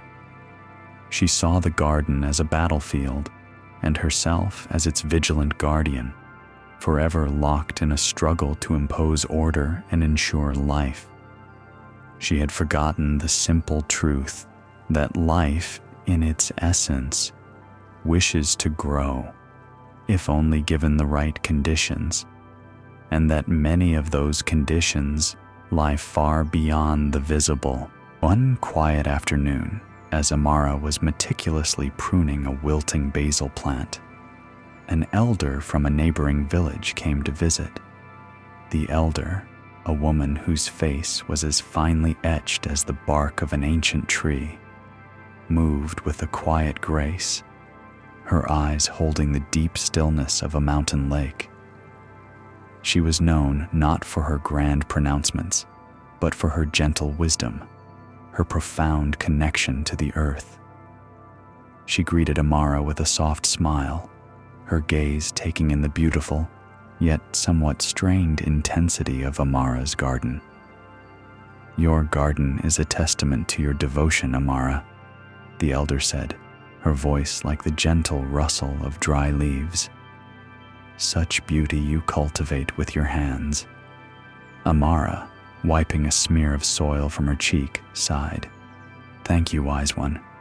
But look here." She gestured to the struggling basil. "Despite all my efforts, despite all my care, this one withers. I do not understand why." Her voice held a note of frustration, of quiet desperation. The elder knelt beside the basil plant, not immediately touching it, but simply observing. She closed her eyes for a moment, taking a deep breath, as if listening to the very earth itself. Then, slowly, gently, she began to clear away some of the surface soil around the plant's base, not with a digging tool, but with her bare fingers, moving with a reverence that Amara had never witnessed. "Tell me, Amara," the elder asked, her voice soft. "When you see a river, do you only look at the surface, at the ripples and currents?" Amara considered this. "No," she replied, a faint confusion in her voice. "I know there are rocks and fish beneath, and a deeper flow." "And what of a tree?" the elder continued, her fingers now gently loosening the soil, exposing a network of tiny, almost invisible roots beneath the surface. "Do you only see the leaves and branches reaching for the sky?" "No," Amara said, her gaze fixed on the elder's hands, then on the delicate roots. "I know its roots reach deep into the earth." "Then why?"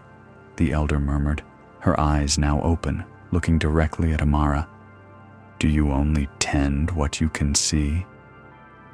She didn't wait for an answer, but continued to work, her fingers carefully sifting through the soil, feeling its texture, its moisture, its subtle temperature.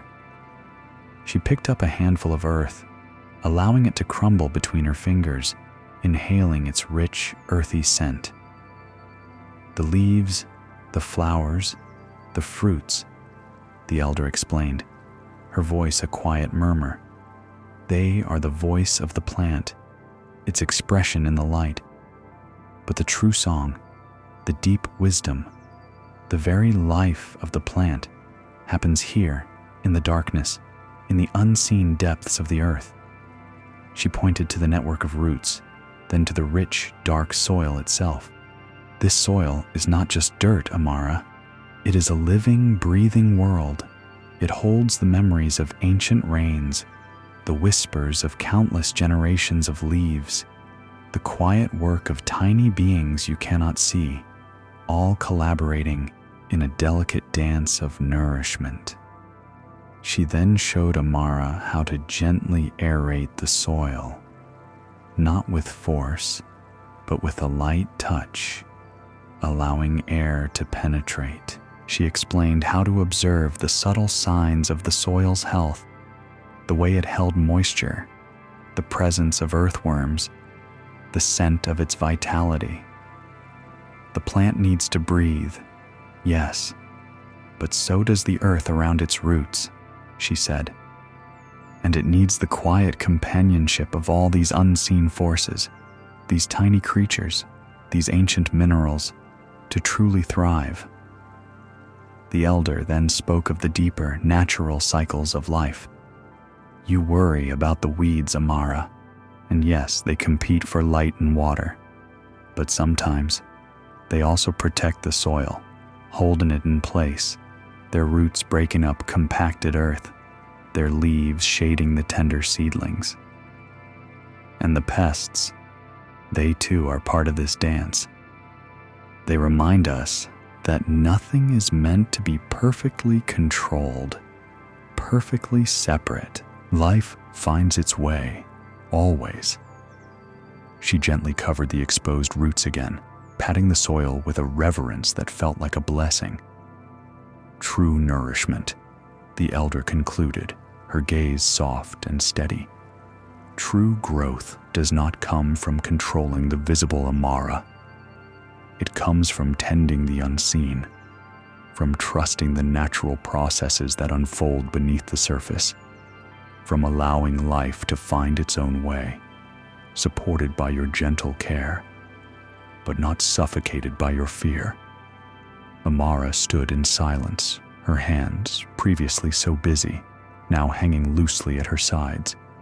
She looked at the basil plant, and then at the soil beneath it, and for the first time, she saw not just dirt, but a living, breathing universe. She saw not just roots, but but a profound network of interconnected life, working in harmony, mostly hidden from her anxious gaze. Her relentless interventions, her constant fear of what she could see, had made her overlook the vast, quiet wisdom unfolding in the darkness below. She had been so focused on fighting the visible battles on the surface that she had forgotten to nurture the very source of life itself.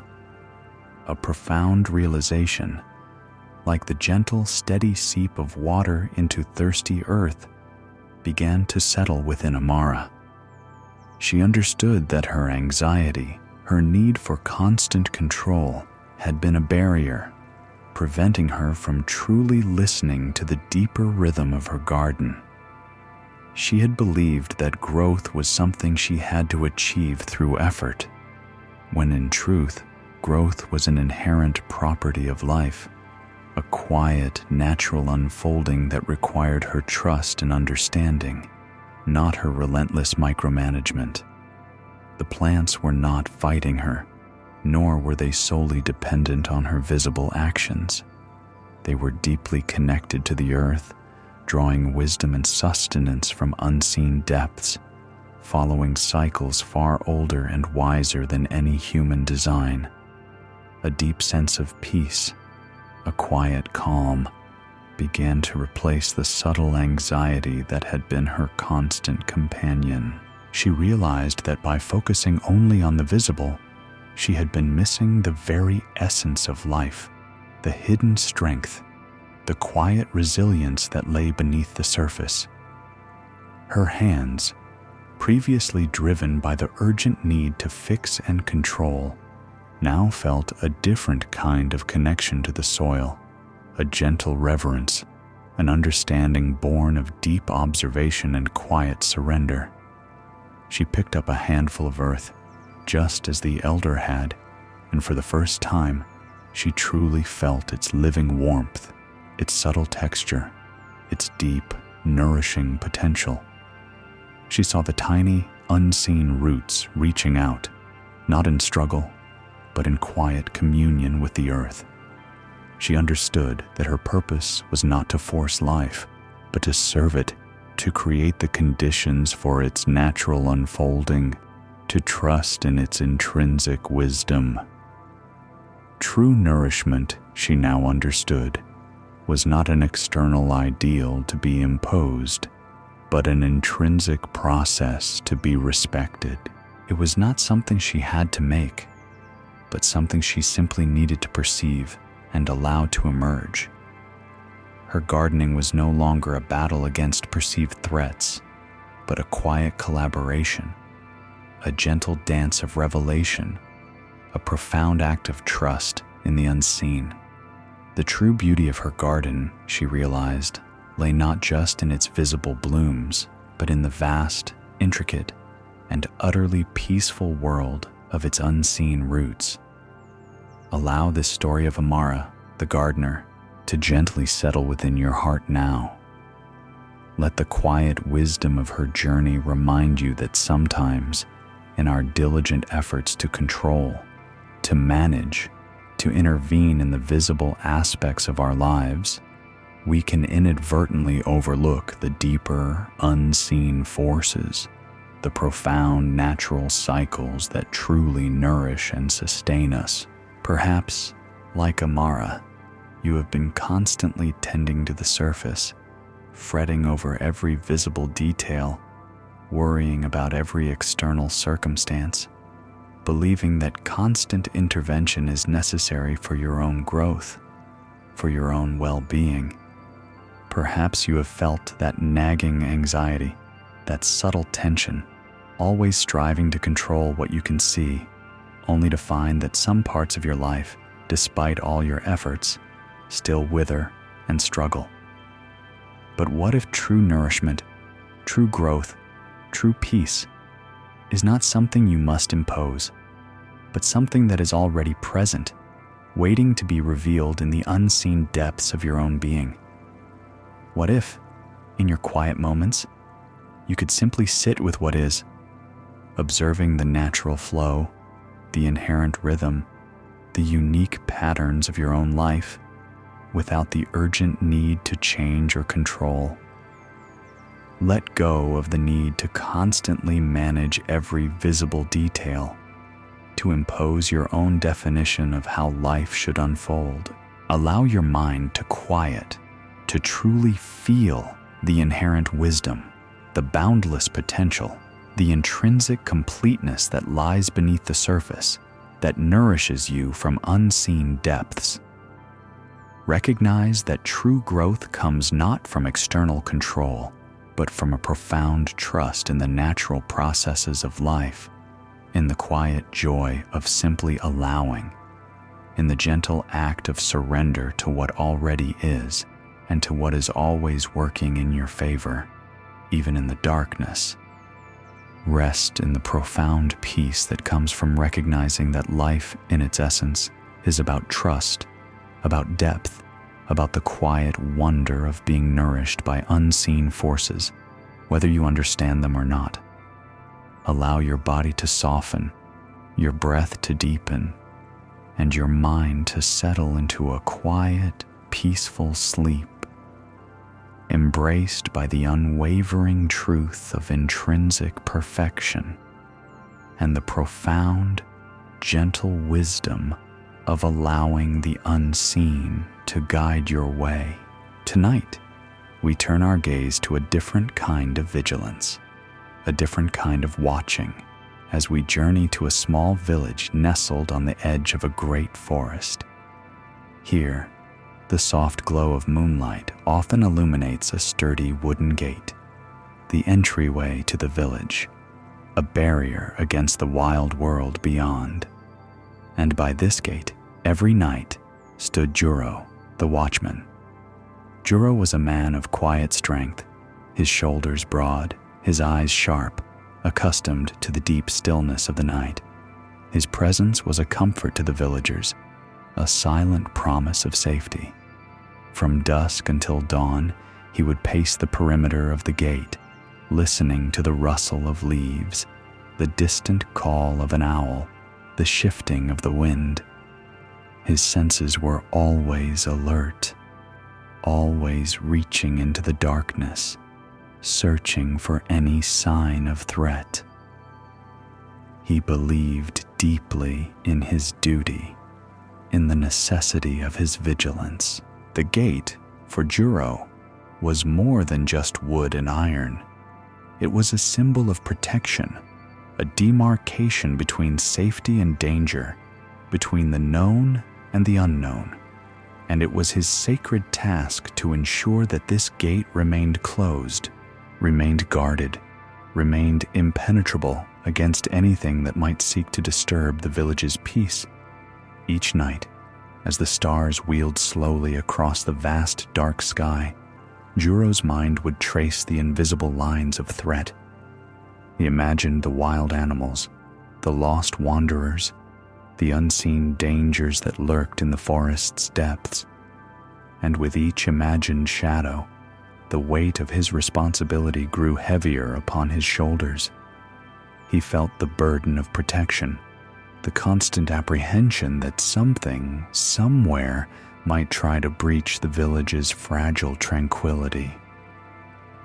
His sleep during the day was often restless, filled with echoes of his night watch, his mind still on guard. He would check the heavy wooden crossbar multiple times, test the strength of the hinges, his hand lingering on the cold metal latch.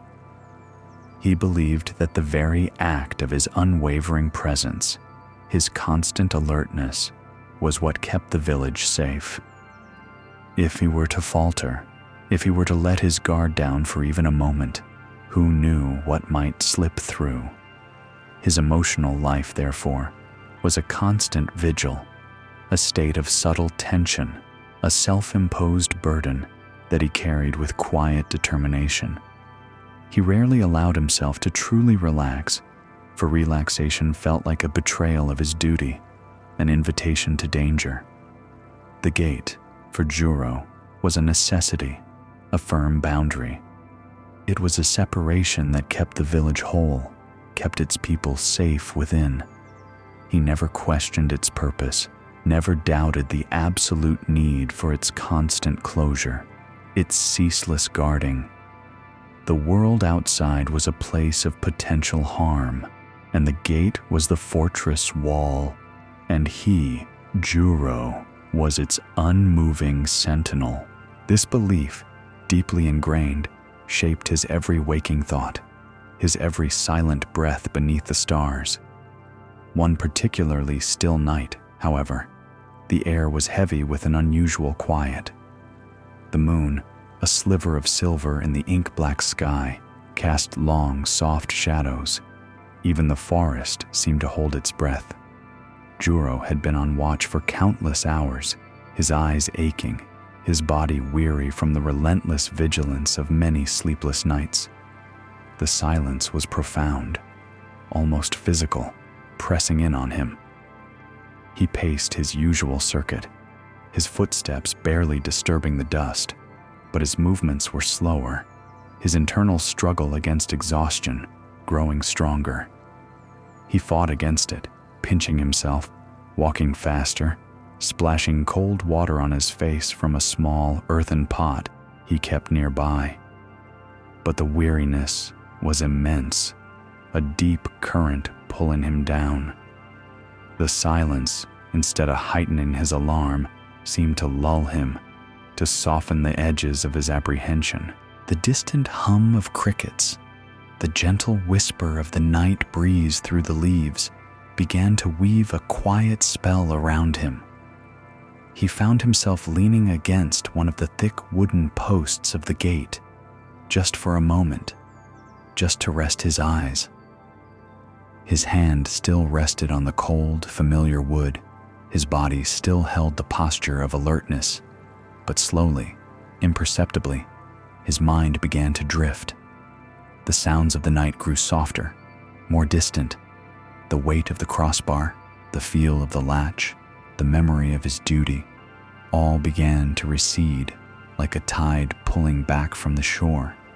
And then, exhaustion, a force more powerful than any external threat he had ever imagined, finally overcame him. He slipped into a deep sleep, his head resting against the rough wood, his breathing slow and even. The watchman, the vigilant protector, had surrendered to the quiet embrace of unconsciousness. Right there, by the gate he swore to guard, he slept soundly, deeply, for the first time in what felt like years, unburdened by fear, unaware of time passing. He woke with a sudden start at the first hint of dawn. A pale, pearlescent light was beginning to paint the eastern sky. His eyes snapped open, wide with panic. His heart pounded in his chest, a frantic drumbeat against his ribs. He immediately looked at the gate, then beyond it, fear gripping him with cold hands.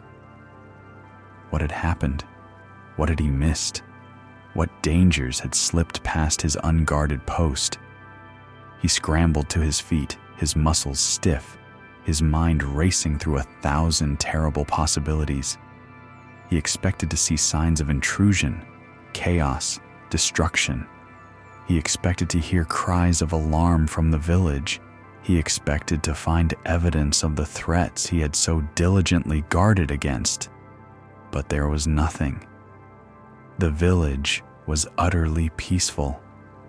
The first wisps of smoke were curling from the chimneys of the homes, signaling the start of the day. A rooster crowed in the distance, a clear, hopeful sound. Birds began their morning chorus, a cheerful symphony. The air was cool and fresh, carrying the scent of damp earth and wood smoke. The gate, still closed, was undisturbed. The crossbar was in place. The latch was firm, and beyond the gate, the forest remained quiet, untouched, bathed in the soft, nascent light of morning. There were no tracks, no signs of struggle, no indication that anything untoward had happened. Nothing had changed, save for Juro's own deep, unexpected sleep. He stood there for a long moment, breathing in the quiet dawn, feeling the cool air on his face. The frantic pounding of his heart slowly began to subside, replaced by a profound stillness. He looked at the gate, no longer with the eyes of a fearful guard, but with a new, quiet wonder. And in that quiet dawn, a profound realization, gentle as the rising sun, began to unfold within Juro. He understood, with a clarity that felt like a fresh breeze blowing through his mind, that the true threat had not been lurking beyond the gate. The true threat had been his own fear, his own constant apprehension, his own self-imposed burden of needing to control and defend. It had been his relentless belief that separation was necessary for safety, that the gate must always be a barrier. He saw then that the gate was not solely a wall, but a transition. It was a passageway, a point of connection. It was meant to be open, not always guarded, simply a place where inside met outside, where one journey ended and another began. His constant vigilance, his endless worry, had created an internal prison, a state of perpetual fear that had drained his energy and robbed him of peace. The very thing he believed was protecting the village had, in truth, been keeping him separated from the quiet trust that was always available. A wave of liberation, soft and profound, washed over Juro. The heavy burden he had carried for so long, the weight of imagined dangers, began to lift from his shoulders. He realized that the village's peace was not solely dependent on his constant guarding, but on an intrinsic harmony, a natural unfolding that existed whether he was awake or asleep, vigilant or at rest. He had been so focused on external threats that he had forgotten the inherent safety, the quiet resilience, the natural flow of life that simply was. He reached out and gently touched the gate again, but this time his touch was different. It was not one of inspection or of fear, but of reverence, of understanding. The gate was not a barrier to be fiercely defended, but a threshold to be acknowledged, a space where worlds met, where life flowed in and out. Naturally, peacefully, he understood that true security came not from closing off, but from trusting the openness, from allowing life to move and change, supported by a gentle awareness, rather than suffocated by fearful control. His purpose, he now saw, was not to keep the world out, but to recognize the inherent wholeness of things, to trust in the natural order, to embrace the quiet flow of life. He had been guarding against a phantom, creating a separation in his mind that did not truly exist in the peaceful reality of the village. The liberation was immense, a quiet joy bubbling up from deep within him. Allow this story of Juro, the watchman, to gently settle within your heart now. Let the quiet wisdom of his journey remind you that sometimes, in our diligent efforts to guard, to protect, to create boundaries around ourselves, we can inadvertently create a sense of separation, a burden of fear that is far more constricting than any external threat.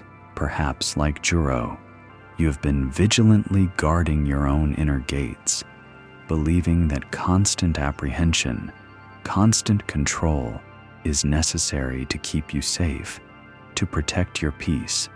Perhaps you have felt that nagging anxiety, that subtle tension, always striving to keep out what you perceive as dangerous or unsettling, only to find that your vigilance itself has become a source of weariness, a barrier to true rest and profound trust. But what if true security, true peace, true connection is not found in fiercely guarding your gates, but in recognizing that perhaps they were always meant to be open, simply a transition, not a barrier.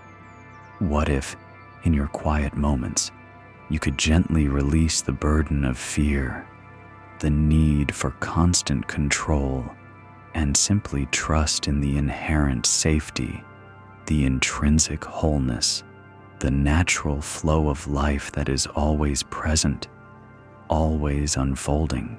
Let go of the illusion of separation, the belief that you must constantly defend yourself from an external world. Allow your mind to quiet, to truly feel the interconnectedness of all things, the profound trust that is available when you release the need to guard and control.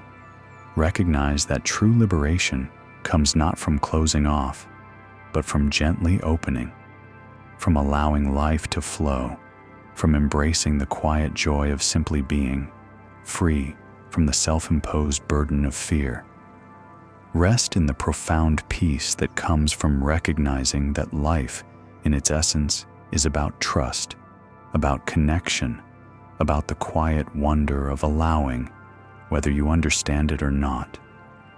Allow your body to soften, your breath to deepen, and your mind to settle into a quiet, peaceful sleep, embraced by the unwavering truth of intrinsic safety and the profound, gentle wisdom of an open gate. Tonight, we bring our journey of simple wisdom to a gentle, peaceful close. We have traveled far together, through quiet villages and whispering forests, across flowing rivers and sunlit fields, exploring the profound insights found in the most ordinary of tasks, in the most humble of lives. We have walked with earnest souls, each seeking something more, something beyond themselves, only to discover that the truest treasure lay always within, always present, always waiting to be seen. There is nothing left to seek now, nothing to chase, nothing to fix. Simply allow your body to soften, your breath to deepen, and your mind to settle into a profound stillness. Let the quiet echoes of these stories wash over you, like a gentle stream smoothing the rough edges of a stone, leaving behind only peace. Remember Dharma, the potter, whose hands shaped vessels of perfect symmetry, yet whose own life felt formless. He had spun faster and slower, believing the right speed would give his days meaning. But it was in the unburdened laughter of a child, creating lopsided bowls with pure, unself-conscious joy, that Dharma found his own release. He learned that true purpose was not in the relentless pursuit of an external perfection, but in the simple, present joy of touching the clay, of feeling the turning, of being fully alive in the moment itself. He found his form, not in the clay, but in the quiet presence of his own hands and heart. And then we journeyed to the river with Ganga, the fairy woman, whose days were spent endlessly crossing from one shore to the next. She yearned for distant journeys, believing her life lacked progress, always returning to the familiar. But stranded mid-river, her oar broken, she was held captive by the current.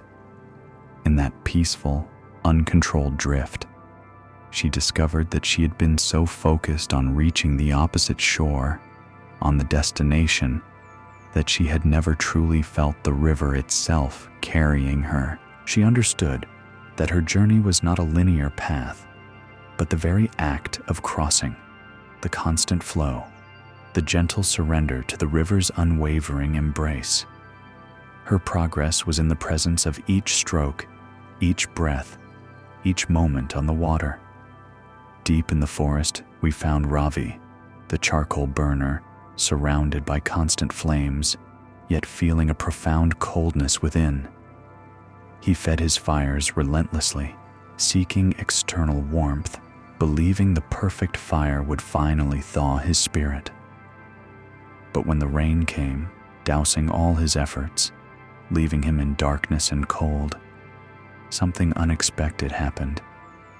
In that unexpected stillness, he felt warm for the very first time, realizing that his tireless feeding of external fires had made him forget the intrinsic, unextinguishable warmth that glowed always within his own heart.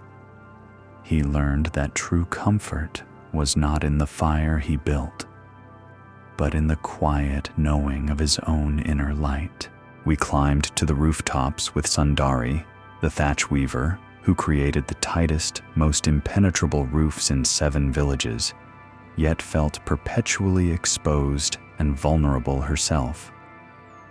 She wove against imaginary storms, adding layer upon layer, only to feel a prison of darkness close around her.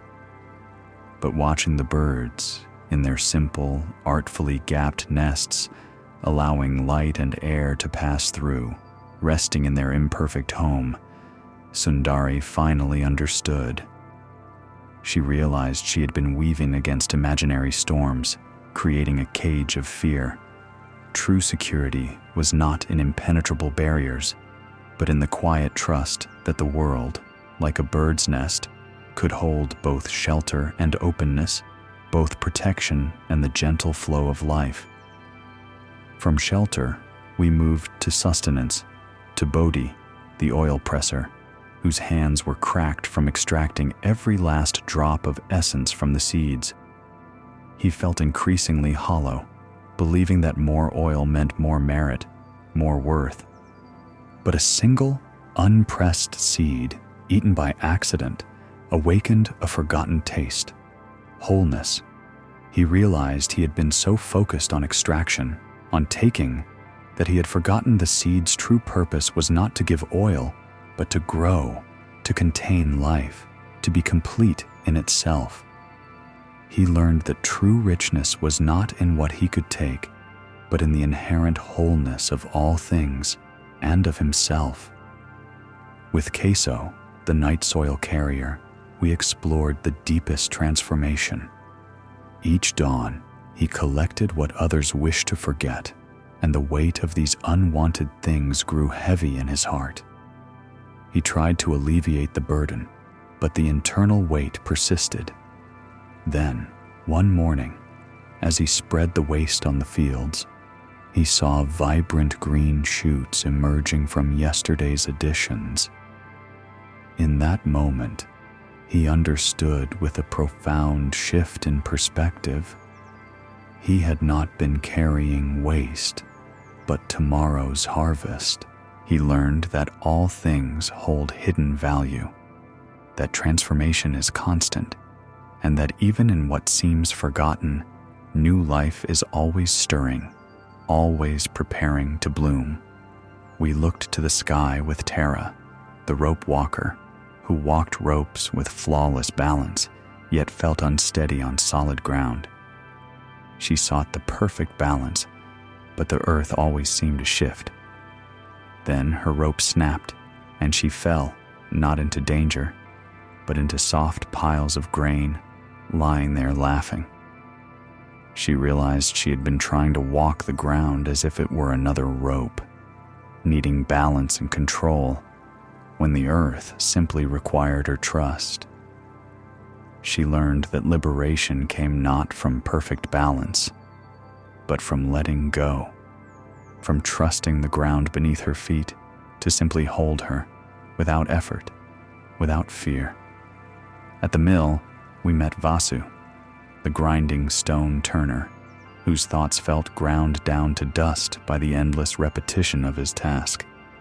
He sought relief from the crushing sameness, but watching the flour fall, he saw each grain break differently, creating unique patterns, a constant, subtle change within the apparent monotony. He realized that what seemed like repetition was, in truth, thousands of small, unique transformations, a vibrant dance of life happening within the circle. he learned that even in the most repetitive tasks, there is hidden dynamism, a constant unfolding, if only we quiet our minds enough to see it. We returned to water with Asha, the young water carrier who made 20 trips daily, yet always felt thirsty, as if the water was for everyone but her. She longed for something she already possessed. Then she stumbled, and her water spilled onto the parched earth. As it soaked in, a small puddle remained, reflecting her own image. In that shimmering reflection, she saw herself and understood with a quiet, profound clarity. She was mostly water herself. Her thirst was not for more, but for recognition of her own intrinsic nature, her deep interconnectedness with the very element she carried. She learned that wholeness was not a destination, but a truth already residing within her. With old Mala, the seed keeper, we understood the wisdom of release. She meticulously saved seeds, worrying constantly about loss, building better storage, believing her relentless protection was necessary. But when floods destroyed her stores, she wept until she saw seedlings already sprouting in the mud from seeds that had escaped her pots. She realized her protection had prevented what seeds were truly meant to do: grow, transform, become. She learned that true life often emerges not from our tight grip, but from our gentle release, from trusting the natural processes of life and death, of growth and decay. We journeyed to the coast with Kai, the fisherman, whose life revolved around the pursuit of the biggest catch. A huge haul brought fleeting pride, but quickly left him with a familiar sense of emptiness. One morning, his net came up empty. As he sat quietly in his boat, the sun rising, he saw the vibrant life teeming beneath the clear water, fish darting, corals swaying. He realized the true richness wasn't in what he caught, but in the vibrant, interconnected life he observed and was part of, a life that existed, whether he caught it or not.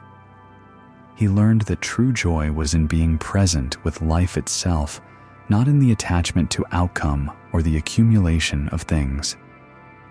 In the quiet studio of Ren, the sculptor, we found the wisdom of the uncarved block. He meticulously carved stone, always striving for perfect forms, always seeing flaws, believing beauty was something he had to impose. But sitting with a raw, uncarved block, observing its natural lines, its inherent texture, he realized its perfect form was already within. It needed no addition, only quiet reverence and a gentle touch to reveal, not to create. He learned that true beauty, like true wisdom, is intrinsic, not external, always waiting to be acknowledged. With Wei, the calligrapher, we discovered the power of emptiness and surrender. He had practiced for decades, striving for the perfect, most powerful brushstroke, full of controlled effort, yet his work felt rigid. Asked to paint the wind, he sat in bewildered silence until his mind cleared of intention.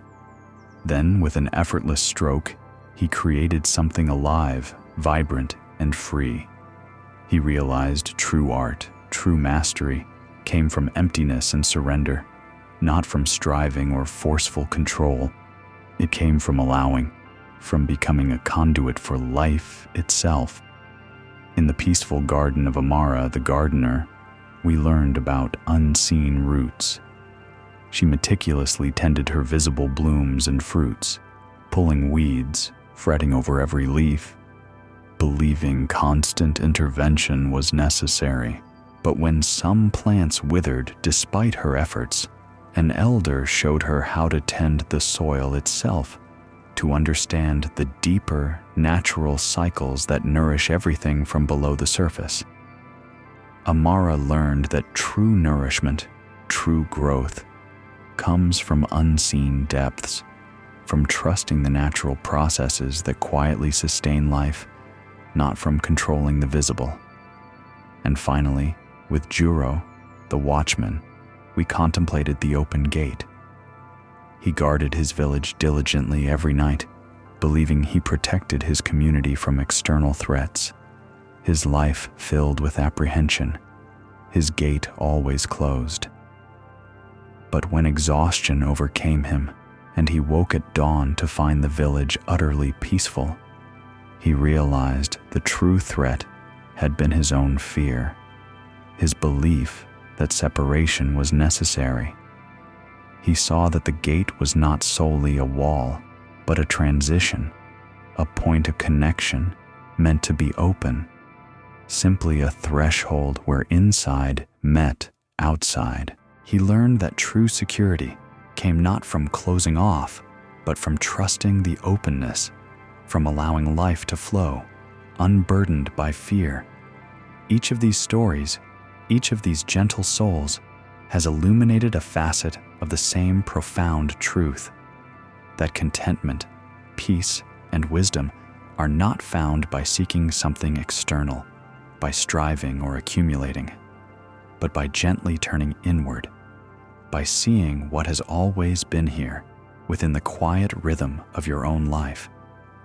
We have learned through these journeys to embrace impermanence, to find wholeness in what is, to trust the natural unfolding of life, and to recognize the profound interconnectedness of all things.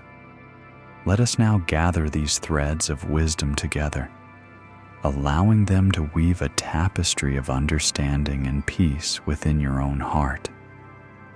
This wisdom is not a distant goal, but a quiet, constant flow, always present, always available. It asks only for your gentle attention, your open heart, your willingness to let go of imaginary burdens and simply be. As we prepare for a deep and peaceful rest, allow your body to soften, melting into the surface beneath you. Let your breath deepen, becoming a soft, rhythmic wave that washes over any remaining tension. Allow your mind to settle, like dust gently falling, revealing the clear, still space within. Open your heart to the quiet wisdom that is always present within you, the wisdom that knows how to rest, how to heal, how to simply be.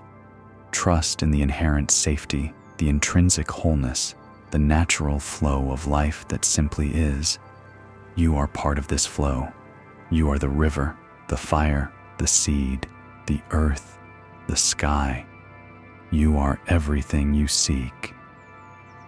Rest now in the profound peace that comes from recognizing that life, in its essence, is about trust, about connection, about the quiet wonder of allowing. Rest embraced by the unwavering truth of intrinsic safety and the profound, gentle wisdom that has always been yours. Sleep deeply, knowing that the path of simple wisdom is not a journey to an end, but a quiet, ever-present invitation to return home, to the peace that resides within.